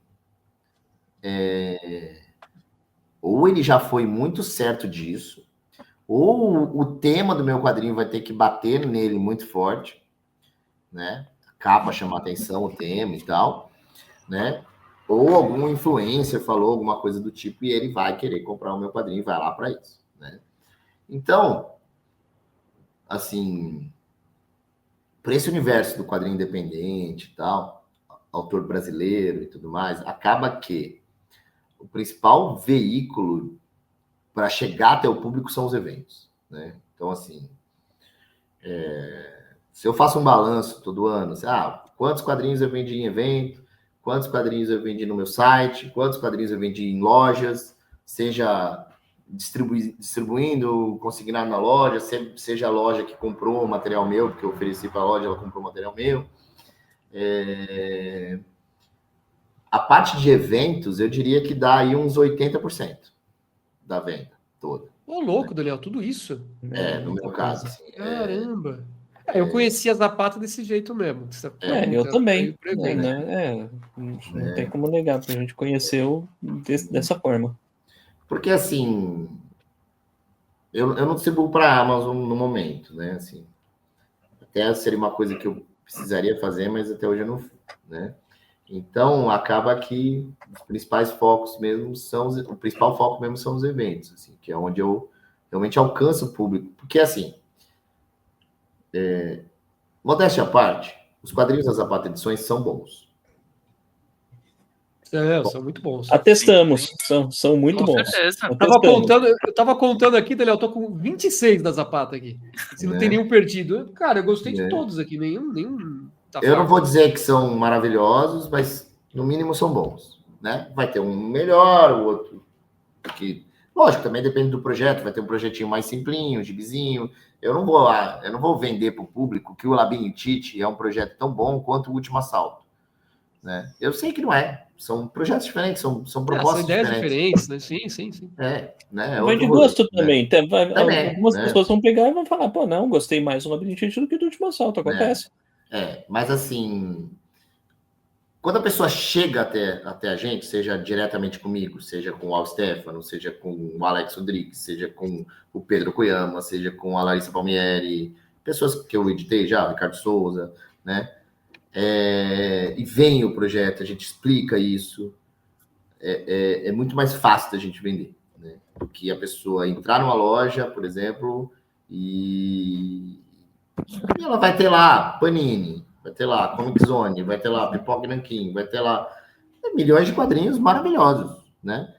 Mangás, torto de direito. Então, assim, até chegar no nosso, ou já é um esforço que ela está indo para isso, porque viu em algum lugar, ou vai depender muito disso, assim, pô, a pessoa gosta de zumbi e ela viu os São Paulo dos Mortos na loja. Não conhecia, viu, né? Mas às vezes ela nem vai ver, porque tem tanto quadrinho na loja que o São Paulo dos Mortos vai estar num canto que ela não vai acessar. E não é culpa do lojista, não. Não estou falando, o lojista é cozinha. Não é nada disso. O lojista tem que... É muito oferta. Ele tem que pagar as contas dele também e tudo mais, e ele não vai dar a mesma importância para as Zapata Edições do que para a Panini. A Panini vai pagar muito mais as contas dele, né? Assim, pensando numa Comics da vida, o Comic Boom, sei lá. Ou se você pensar em um outro modelo de loja, tipo a Ugra. A Ugra não tem essa pegada de Panini, essas coisas, mas assim, é óbvio que a Veneta vai ter um destaque muito maior na Ugra do que a Zapata Edições, que é uma editora muito maior do que a Zapata, com produtos, vários deles internacionais de muito prestígio, né? e que mais facilmente vão encantar o público para ele comprar um livro ali, né? Então, a distribuição é um problema assim importante que a gente ainda se debate com isso assim há muitos anos e tal, né? Da época do Coletivo Quarto Mundo, uma das nossas propostas lá no Coletivo Quarto Mundo era exatamente se ajudar para distribuir os livros, para os livros chegarem até vários pontos do país, etc. Né? É difícil do meu livro estar em Fortaleza, por exemplo, né? É difícil do meu livro estar no Rio de Janeiro, que nem é tão longe assim, né? Depende de eu conhecer a loja nesses lugares, oferecer para essa loja, a loja se interessar, e assim, durante muito tempo eu trabalhei com as consignações para lojas em vários lugares. Eu não faço mais isso. Eu consigno em São Paulo a partir de um distribuidor que faz isso para mim. Eu descobri que assim, eu sou um péssimo cobrador. Descobri isso a duras penas, não sei cobrar. Eu não tenho vontade alguma de ligar para uma loja numa terça-feira e falar, então, aqueles livros que eu te deixei faz 6 meses, faz 1 ano, faz 2 anos, vendeu alguma coisa? Eu não tenho essa disposição. Não tenho. E ter que fazer isso em algum momento da vida me adoecia num certo ponto de eu ir à loja, eu ia para a loja para o lançamento de algum amigo, e a única coisa que às vezes eu pensava era, pô, essa loja nunca me acerta, né? Pô, eles não vão me acertar nunca. E eu não queria ficar cobrando, até porque assim, eu fui lá para um lançamento, eu não fui lá para. Às vezes a pessoa tá lá, o cara da loja tá lá trampando, na correria, tá fazendo o lançamento e tal. Vou chegar e não tem nada para me acertar, ele nem vai conseguir ver isso aquela hora, né? Então, assim, hoje eu trabalho em consignação apenas com um distribuidor aí que faz isso aqui em São Paulo, né? E lojas de São Paulo ou de fora de São Paulo que queiram pegar diretamente comigo, eu trabalho com venda, né? Então, beleza, dou um desconto, dou um prazo lá X para pagar, e aí é isso, assim, porque assim, eu não tenho saúde para trabalhar com consignação eu mesmo fazendo, porque às vezes você distribui o livro para um monte de lugar, beleza, o livro está em vários lugares, aí às vezes você não tem mais o livro para vender, ele está distribuído em vários lugares, mas o livro não está sendo vendido, porque tudo isso que eu falei antes, uma concorrência muito grande. Você não tem o livro para vender, ele não está sendo vendido e ele está empacado em algum canto, em alguma prateleira de algum lugar. Né? Não dá. A conta não fecha desse jeito. Assim, a conta simplesmente não fecha. Né? Caramba, que dureza, Daniel. E desses eventos aí, qual que é o que mais movimenta para você, que você acha que mais vale a pena? É a Feira da USP, a GBFest? A CCXP, não tem como. CCXP. Assim, dos eventos todos é um dos que mais vende, né? Assim, eu sou muito de planilha, assim, né? Eu sou maluco, mas eu fico fazendo várias planilhas, né, tal. E eu encho muito o saco dos artistas com quem eu trabalho, que às vezes vai para evento e tudo mais, eu falo, mano, faz uma planilha, registra o que você vendeu, porque os artistas às vezes vai lá, vende, beleza, acabou, ok, tchau, e não tem nenhum registro disso. Eu falo, como é que você vai ver se você vai voltar para esse evento ou não? Porque você foi 1, 2, 3 vezes. Aí às vezes você tem a impressão, pô, mas nem vendeu bem, foi uma merda aquele evento. Falo, mas você tem certeza? Porque às vezes você tá no evento e tá parecendo que tá ruim, né? Mas quando você faz a conta no final do dia, você fala, pô, foi bom, me deu lucro aqui, né? Então, tem que estar registrado isso tudo. Eu tenho tudo registrado, assim. Pelo menos a partir de 2014, porque, assim, antes era muito coletivo o negócio, né? Então, eu tinha esses registros, mas era do Quarto Mundo, do Petisco, era uma coisa mais coletiva. A partir do momento que se desmembra em cada artista, blá, eu tenho isso registrado. Então, assim, sei lá, no top 10 de eventos que eu mais vendi na vida, todas as CCXPs estão lá, né? Mas, bacana. Assim, o 1 e o 2 é CCXP. O 3 passou a ser o FIC, de 2022, porque o FIC de 2022 foi uma aventura muito maravilhosa, que era a volta de pandemia. Foi o primeiro grande evento depois da pandemia. Todo mundo se reencontrando. O evento bombou de tal forma, né? Você tinha uma coisa represada de lançamentos, porque o último FIC tinha sido em 2018. Né? Então, em 2019 tinha lançado coisa que não tinha chegado. Em 2022 não tinha chegado no FIC ainda. Né? Então, assim, outros eventos que são muito bons. O FIC, a Bienal de Quadrinhos de Curitiba, é um evento muito bacana. A feira da USP também, só que assim, a feira da USP você vende muito por um resultado financeiro que é metade desse valor, né? Porque assim, se eu vender 100 livros na CCXP, é X reais. Se eu vender 100 livros na feira da USP, é X dividido por 2, né? Então eu tenho que vender 200 livros na USP para chegar nos 100 livros da CCXP. É uma conta bem básica, assim, né? Lógico, às vezes você dá um desconto, coisa assim também, mas assim, uma conta básica é isso, né? Tem que vender o dobro para vender a mesma coisa.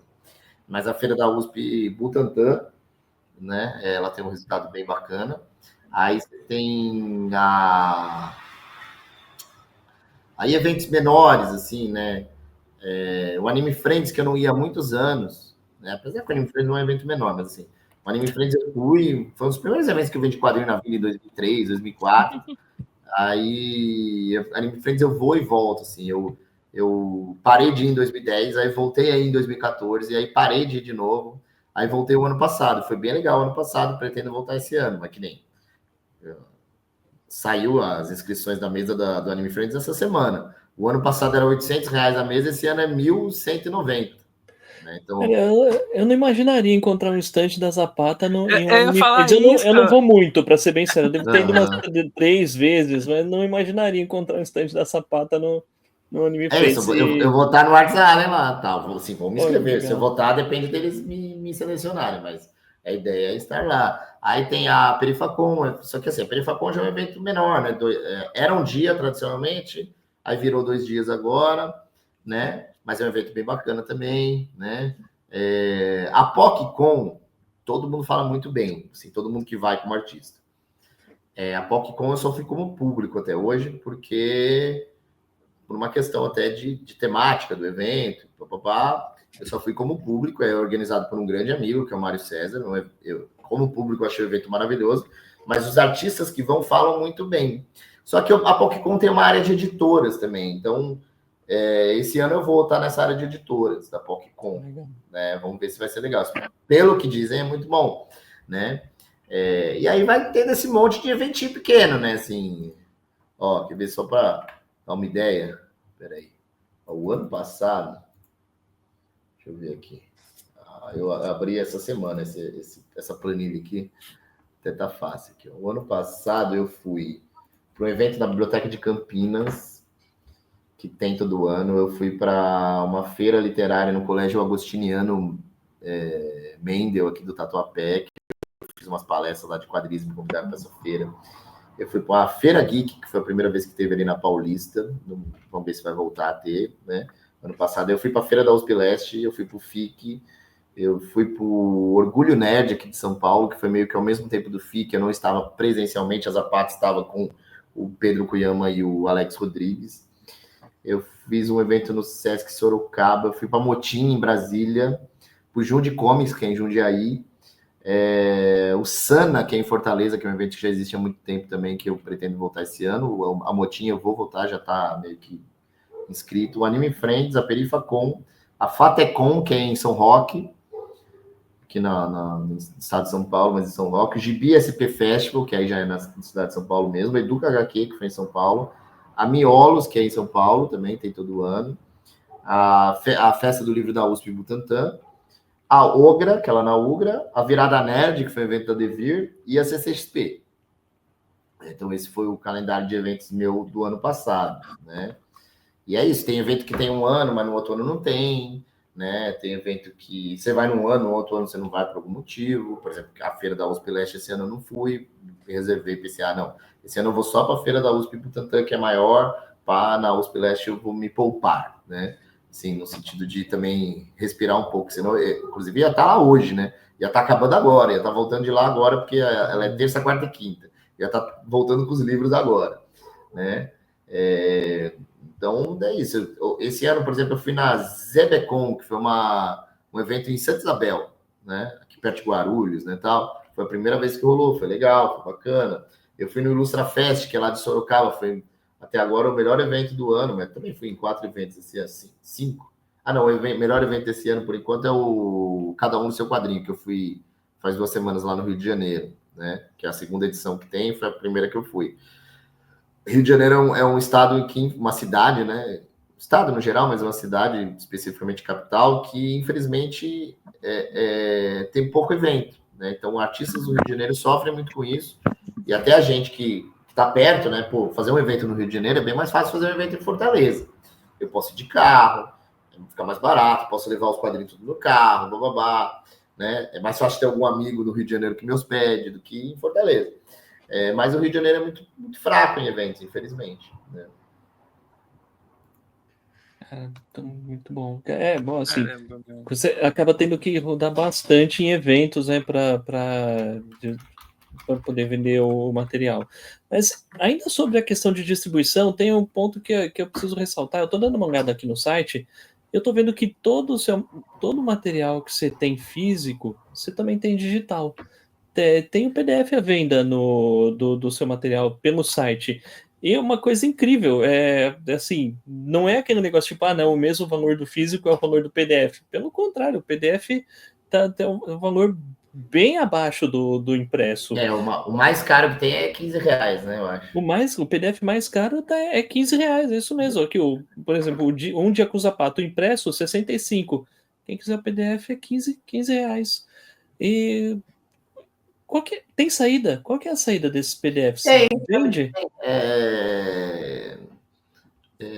Não é assim uma mega saída, porque meu site não tem um mega movimento, mas todo mês tem gente comprando algum PDF aí, né? Então, que bacana. Um PDF. É uma forma também de manter esses livros vivos acessíveis para as pessoas de outro jeito, né? Eu poderia pegar todos esses livros e botar disponível, sei lá, no Tapas, no Webtoon de graça, poderia também, né?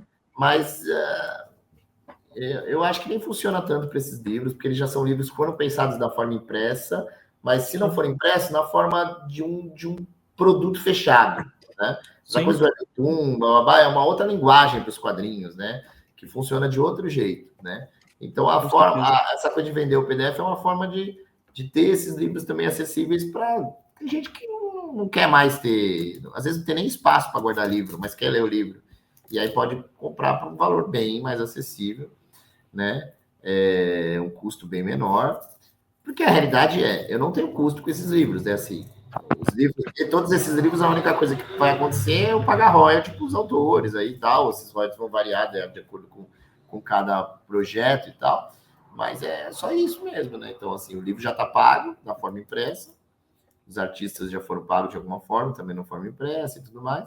E aí eu tenho uma outra possibilidade para as pessoas lerem esses quadrinhos num preço acessível, né? Eu acho também, eu acho absurdo os preços de digital. Às vezes você vai olhar lá, sei lá, o físico é 100, o digital é 80. Caralho! Sim. E aí você vai ver o editor assim, rebolando, inventando 1000 teorias para dizer que é a mesma coisa. Para dizer que, para justificar aquele preço. Cara, eu acho que o Daniel caiu. Você tá aí, Daniel? Tá congelado aí. Vendo vocês, mas ficou tudo meio... Voltou. Beleza, beleza. Né? Eu acho até que eu tô errado no preço, porque eu acho que eles deviam ser um pouco mais caros, tá? Não, assim... Pode ser.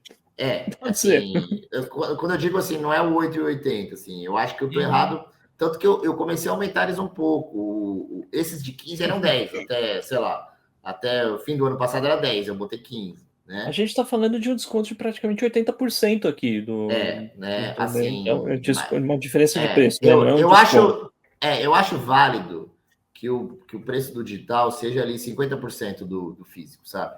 Né? Eu acho um preço válido, né?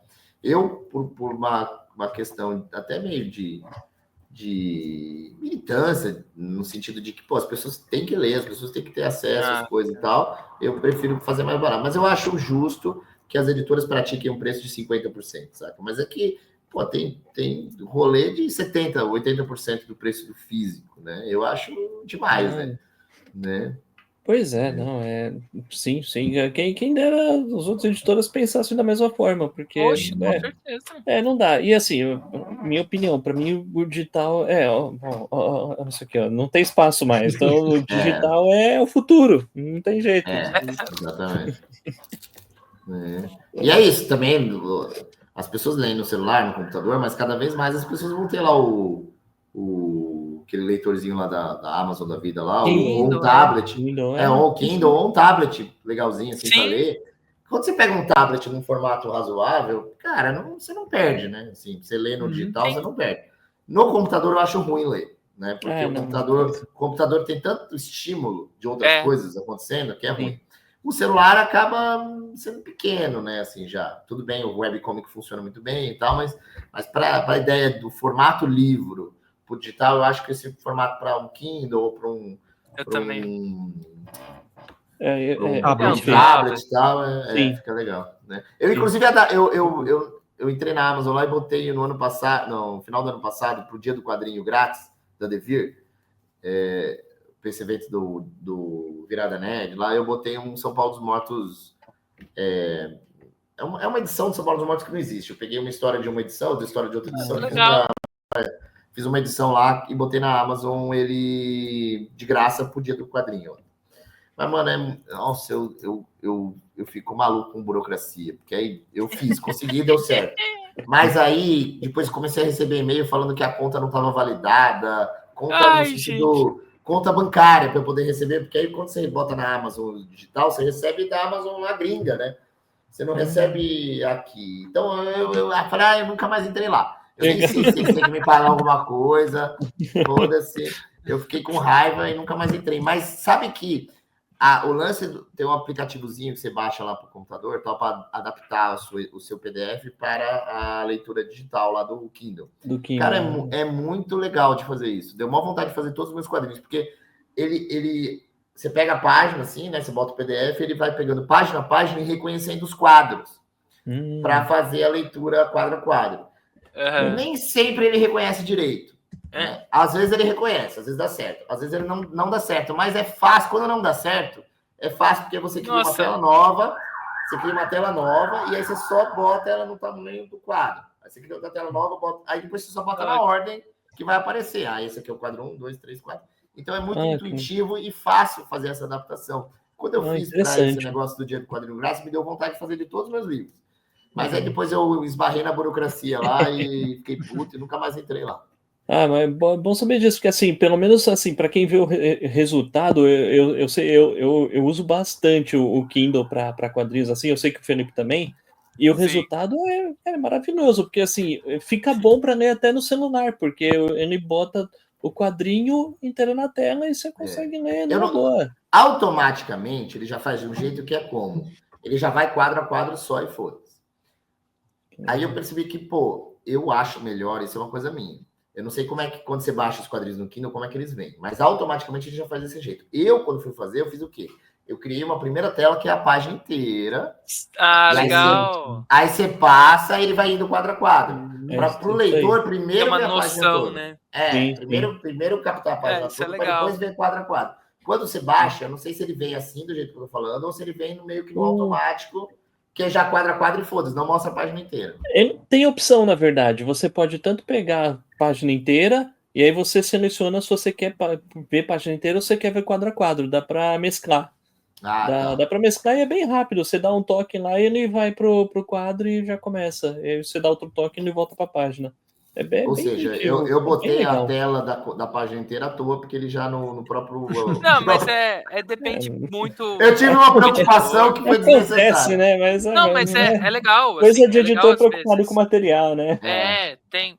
Isso, mas é bem bacana, sabe, ver essas coisas, porque realmente, assim, é uma discussão clássica, né? Eu falo como o Fábio, né? Às vezes eu uso mais digital pela comodidade, pelo espaço, né? Porque, eu tive uma prateleira aqui que a prateleira caiu em cima do monitor e estourou. Quem nunca? Né? Quem nunca? Vou fazer o quê, né? Eu tive duas prateleiras também, aqui minha biblioteca fica ali, eu tenho livro lá em cima também. Então tudo que é de literatura tá lá em cima. E formatinho, esses gibi muito velho, o que eu tenho ainda tá lá em cima. O resto tá tudo aqui na biblioteca. E tem um pouquinho em casa também. Mas já aconteceu de duas prateleiras cair lá em cima já, e uma delas, por muita sorte, não caiu em cima do Zapata, porque era bem onde ele ficava deitado. Caiu, ele não estava lá na hora, né? Ufa! Porque quando eu tô no quarto lá em cima, tal, ele ficava deitado bem ali, assim. Por sorte, não caiu nele. Né? Senão que assim, na verdade, a prateleira fez assim, caiu todos os gibis primeiro, eu fui lá e tirei a prateleira, mas ele ia tomar uma chuva de formatinho. Ia Novos Titãs, Liga da Justiça, Superman. Ele ia tomar uma chuva de formatinho. Ô, Daniel, você ainda lê gibi de super-herói? Leio esporadicamente, assim, O que eu tô lendo atualmente, por exemplo, é aquele do Asa Noturna lá do... Como é o nome do roteirista lá? Tom Taylor? Não. Isso, Tom Taylor, normalmente com o desenho do Bruno Redondo, né? Mas assim, eu leio, mas eu nunca leio muito acompanhando assim quando tá saindo. Eu pego quando me dá na telha. Então, por exemplo, eu já li o volume 2, o 3, o 4 e o 5 desse do Tom Taylor. Eu não tinha o 1. Eu comprei o volume 1 recente. Eu não li o 1 ainda. E eu acho que tá no volume 8, se não me engano. Eu não li ainda. Eu só li até do 2 ao 5. Não li o 1 e os demais, né? Mas algumas vezes, assim, esporadicamente, eu pego alguma coisa, assim, mas não é uma prática tão comum, né? E Bonelli, você leu alguma coisa, Daniel? Cara, um dos meus quadrinhos favoritos era da Bonelli, né? Que em algum momento deixou de ser, depois voltou, que é o Ken Parker, né? Legal. Então, assim... gente, ó, eu vou fazer o seguinte. Eu Melhor gibi percebi... de todos os tempos, cara. Desculpa. Eu percebi que aquela hora que deu aquele pau na internet, mudou a minha internet. Ele foi para uma internet que, na hora que deu pau, ele foi para uma outra, né? Aquela coisa 2G e 5G. Ele foi para o 5G e o 5G é pior que o 2G. Então eu vou conectar no 2G rapidamente. Espero que não... Vai lá. Não, de boa, Não, esse site aqui é de boa. Sem crise. Travar em algum segundo aqui. Eu tô conectando no 2G. Relaxa. Já foi. Então voltou pro 2G. Maravilha. Quer ver, ó? Peraí. Eu vou fazer uma viagem com vocês aqui. Vamos ver se dá certo. Vou tirar o fone de ouvido para ficar mais fácil. Ih, perdi vocês. Cadê? Não, estamos aqui. A gente tá te vendo. Não, é que eu tava usando o monitor aqui. Então, sim. Eu tava metade... Ó, o Guerreiro já voltou pro posto dele. Vamos fazer um tour pela Zapata aí de todos. Sim. Fazer um tour pela Zapata. Agora em vídeo, ó a qualidade. Pois é. Aqui é a sala de aula. Que demais, gente. A gente falou pouco, né? Mas daí... Falou pouco também, exatamente. Tem todo o HQ em Foco, né? Que é para desenhista, né? Aqui, esses quadrinhos que estão aqui... É que eu tirei vários quadrinhos para levar ali para ir mostrando. Mas aqui são os quadrinhos... Nesse lado aqui são os quadrinhos que eu escrevi. Bota ele inteiro na tela aí, Felipe. Opa!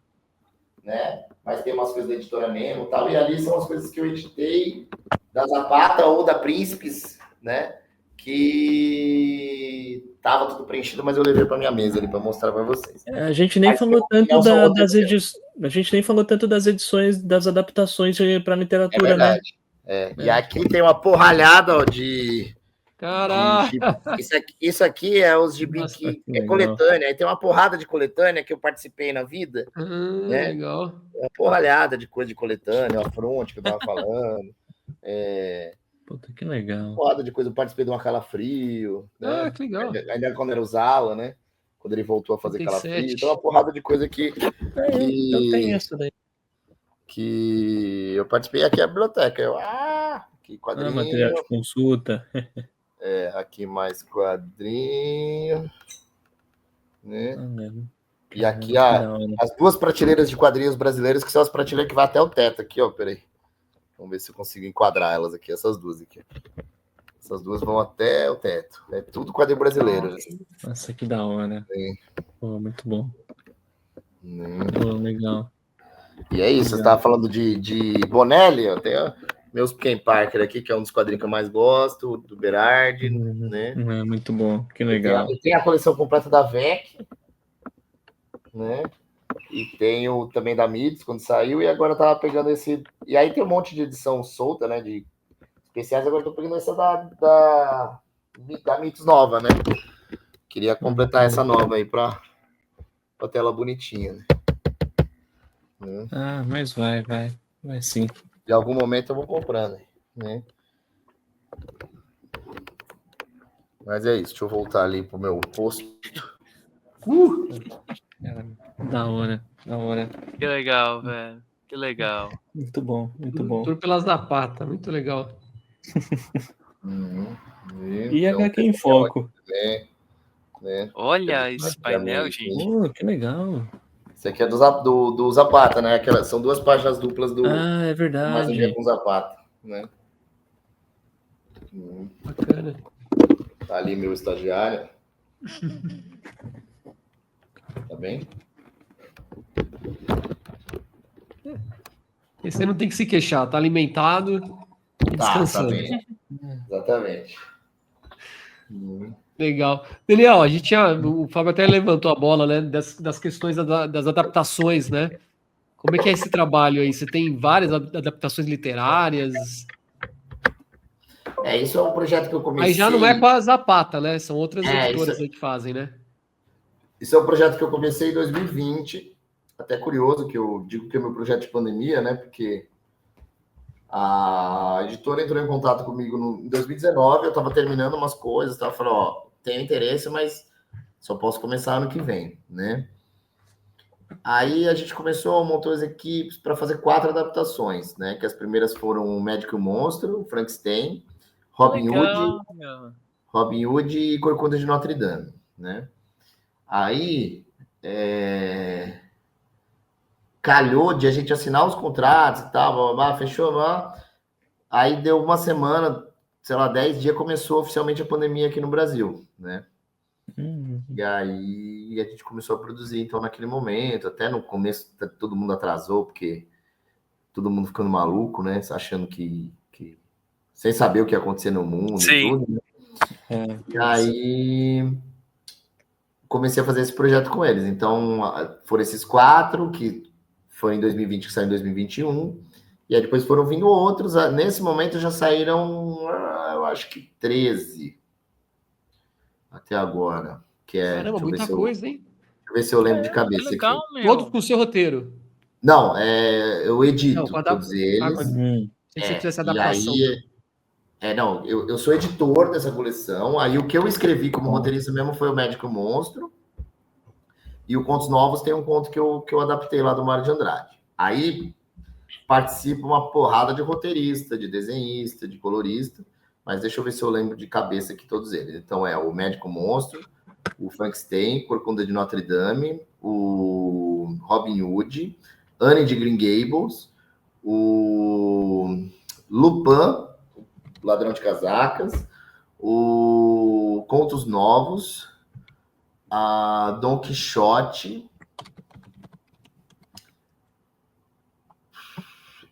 a Divina Comédia, o Revolução dos Bichos, Drácula, tá faltando coisa aí. Morro dos Ventos Vivantes. Nossa. E eu sinto que tá faltando um, que eu acho que são 13, eu contei 12. A coleção tem um nome? Tem um selo? É da editora Príncipes, né? Da editora Ciranda Cultural, né? E eles têm um selo que é o Príncipes, né? Tá. Ciranda Cultural, deixa eu achar aqui. Aí, assim, eles têm esse selo Príncipe, que são obras em domínio público, né? E aí eles começaram a fazer em quadrinhos também antes de eu começar a fazer com eles. Saíram lá uma meia dúzia antes, que eles já vinham fazendo esse projeto há um tempo. Aí calhou de eu começar a organizar esse projeto com eles, e aí eu passei a fazer esse projeto com eles lá, né? E tô vendo aqui no site deles, tem lá. E assim, também são preços acessíveis, R$29,90. É bem legal o preço deles. Eles começou com R$24,90, agora tá R$29,90. Né? Tem bastante coisa. Eu tô olhando aqui, mas eu não tô achando as histórias. Senhora não fui eu, Curtiço não fui eu, aí Corcunda de Notre Dame eu que editei, Dom Casmurro não fui eu. Pontos Novos, Mário de Andrade, sim. Eu agora estou na dúvida se foram 12 ou 13. Eles têm um monte de outros quadrinhos aqui, né? Uns negócios de folclore brasileiro, umas coisas assim. Aí eu não tenho nada a ver com essa parte. Eles também têm aqui umas Bíblia em quadrinhos também. Não tenho nada a ver com essa parte também. né?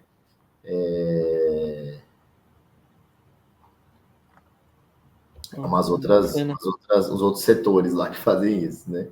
Mas, assim, é um projeto bem legal. Eu já trabalhei nesse projeto com uma porrada de artistas, né? Então, você tem aí de roteirista, ó, já Larissa Palmieri, o Thiago Oaks, o Lilo Parra, a Petra Leão, o Rafael Calça, Pablo Casado, o Zé Wellington. Nossa, uma galera, assim, né? Se botar o Klaus, aumenta ainda mais o número dessa galera. Aí desenhista. E nomes de peso, né? Gente famosa.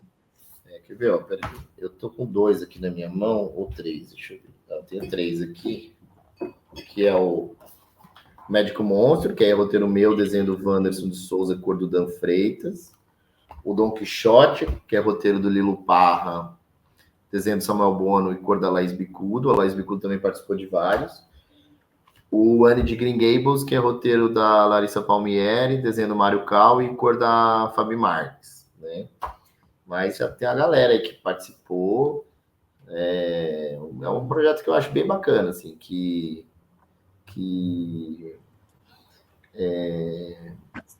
é bem divertido de organizar, de tocar em frente, e também essa coisa de poder colaborar de alguma forma com o mercado ali, com um trampo que os artistas estão recebendo de uma forma legal, ali direitinho, bababá, tudo certinho e tal, né?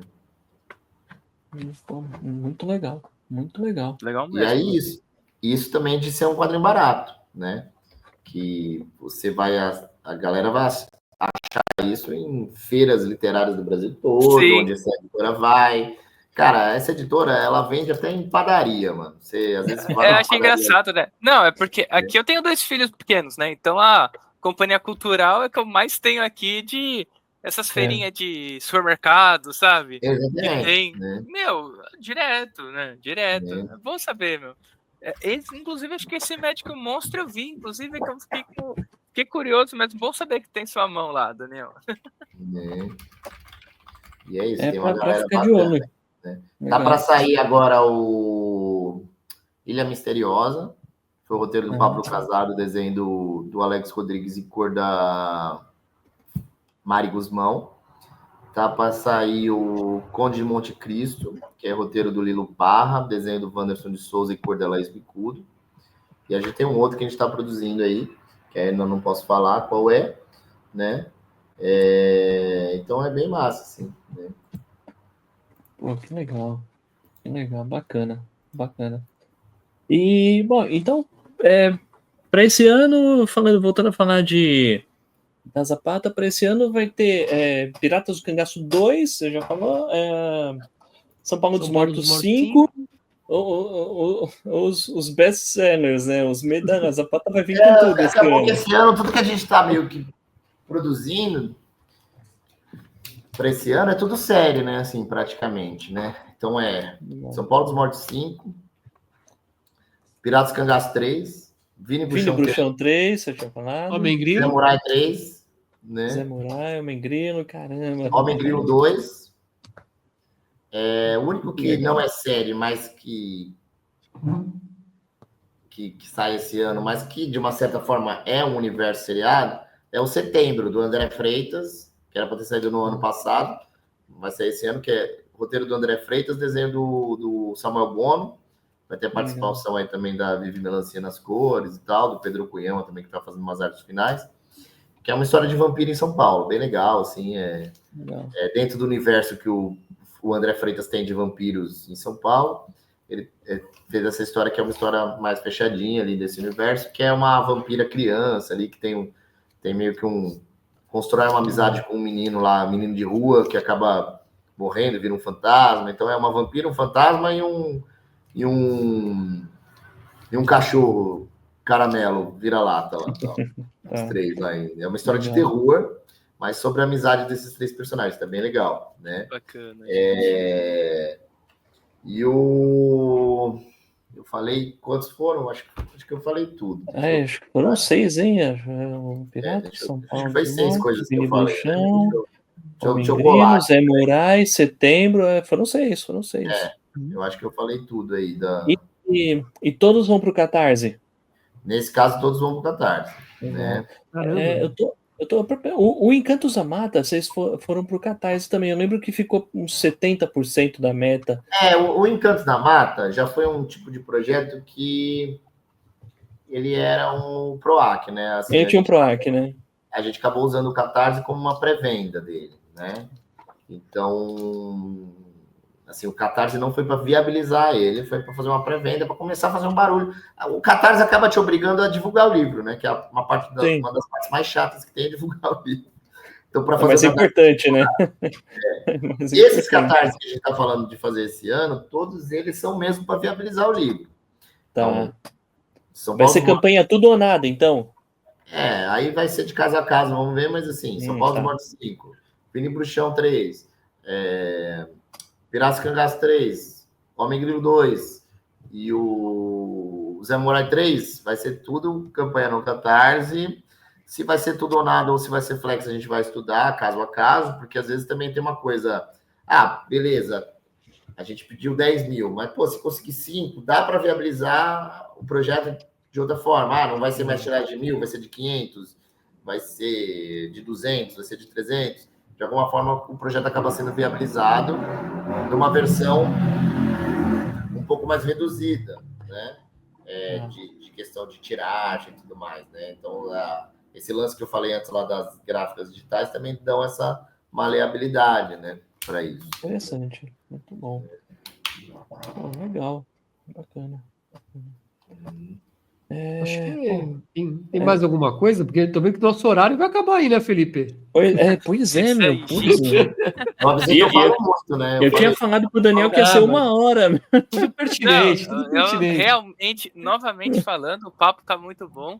Realmente só o tempo tá temos essa limitação aí que... Também. Daqui a pouco a minha esposa tá perguntando onde eu tô aqui. Que eu já cheguei às 6 da manhã do futebol, né? Hoje eu preciso descansar. Não se preocupa que terça-feira esse programa vai ao ar e ela vai saber onde você tá. No caso não é nem achando que eu tô em outro lugar. Ela sabe onde eu tô, mas é assim, eu falo, 1 horinha acaba. Tá bom. Putz, tá divulgando os trabalhos. Vamos para as considerações finais aí.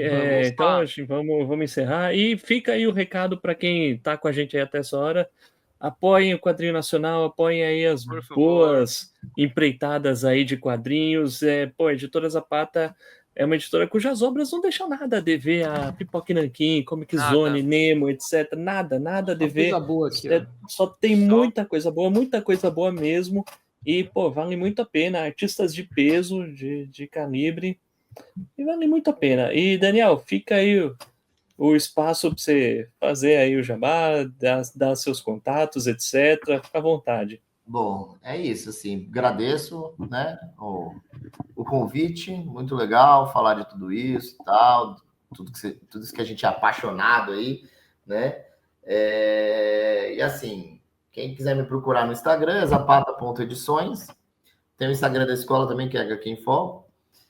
Se quiser comprar algum dos nossos quadrinhos, tem no nosso site lá, todos eles disponíveis, seja na versão PDF mais barata, seja na versão física impressa, com frete, etc., que é zapataedições.com.br. Quem tem interesse em curso de desenho, de história em quadrinhos, de roteiro, a gente tem nesse nosso espaço que eu mostrei brevemente aqui para vocês, mas um espaço bem bacana, aqui pertinho do metrô Vila Prudente.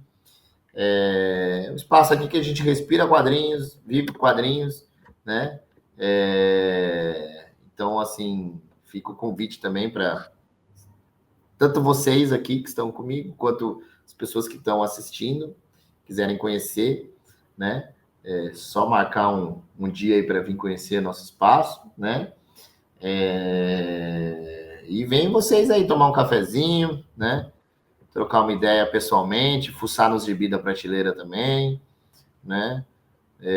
Bora marcar um café, já chamo o Al Stefano também, vocês colam aí. Alguns de vocês já conhecem aqui a região, inclusive, né? Já, pertinho. E a gente vai mesmo, com certeza. Inclusive, acho que um tempo atrás um apoiador nosso teve aí para pegar umas edições, acho que pegou um autógrafo com vocês, tal, foi bacana. Massa. E é isso, gente. Segue lá no Instagram. Quiser comprar algum quadrinho, pode comprar no site ou nas lojas de quadrinhos, ou comigo nos eventos por aí. E curtir desenho, etc. Vem conhecer, pode fazer uma aula grátis para ver aqui como é o nosso espaço. Tal. É bem massa aí os nossos cursos. Muito bom. Que bacana. Igual o Stefano quer voltar da aula, hein, gente? Ó, fica aí o recado. O Stefano quer voltar da aula de ilustração, de aquarela, pastel, a coisa toda aí que ele curte muito. Né? O recado aí para quem quiser, porque o Stefano é monstro. E dá para aprender do zero, então, Daniel? Dá. Aí, assim, a gente tem o curso de desenho desde o básico, né? Desde o zero. Que legal, meu. E roteiro também, né? Que assim, todos os nossos cursos, eles têm um desenvolvimento mais individualizado, no sentido que o aluno pode entrar, independente do que os outros alunos estão fazendo, ele tem o programa dele e vai avançando em cima disso. O curso de roteiro já não. O curso de roteiro já é um curso que ele depende do começo de uma turma para começar todo mundo junto. Porque o curso de roteiro é muito expositivo, né? Assim, durante a aula de roteiro, você não vai ficar escrevendo, porque escrever é uma coisa que você precisa fazer em silêncio no seu lar, né? No seu momento de paz, né? Assim, um ou outro exercício até faz na aula, mas o curso de roteiro é muito mais expositivo do que o exercício. Desenho não, desenho você faz ali, desenha. É importante o professor ver o que você está fazendo. Pô, você não está fazendo certo, olhar ali e tal. O roteiro eu não preciso ver a pessoa escrevendo. Você não está digitando direito aí. Tal. Eu preciso ler o que a pessoa escreveu. Né? Calma também, inclusive. Até mesmo para mim, para eu avaliar os roteiros, etc., não é na aula, né? Assim, na aula eu até comento coisa que eu li antes, né? Porque a aula é bem mais expositiva, então depende dessa formação de uma turma, começar todo mundo junto, etc. Os cursos de desenho já não, já você pode entrar quando tiver interesse, já tem essa dinâmica diferente. Muito bom. Beleza. Muito bom. Beleza. Isso aí, gente. Bom, então é isso aí, Felipe e Fernando. Conto com vocês na próxima. Com certeza. Estaremos lá. É isso aí, Daniel. Obrigado mais uma vez. E é isso aí. Vamos! Falou! Alô! Valeu.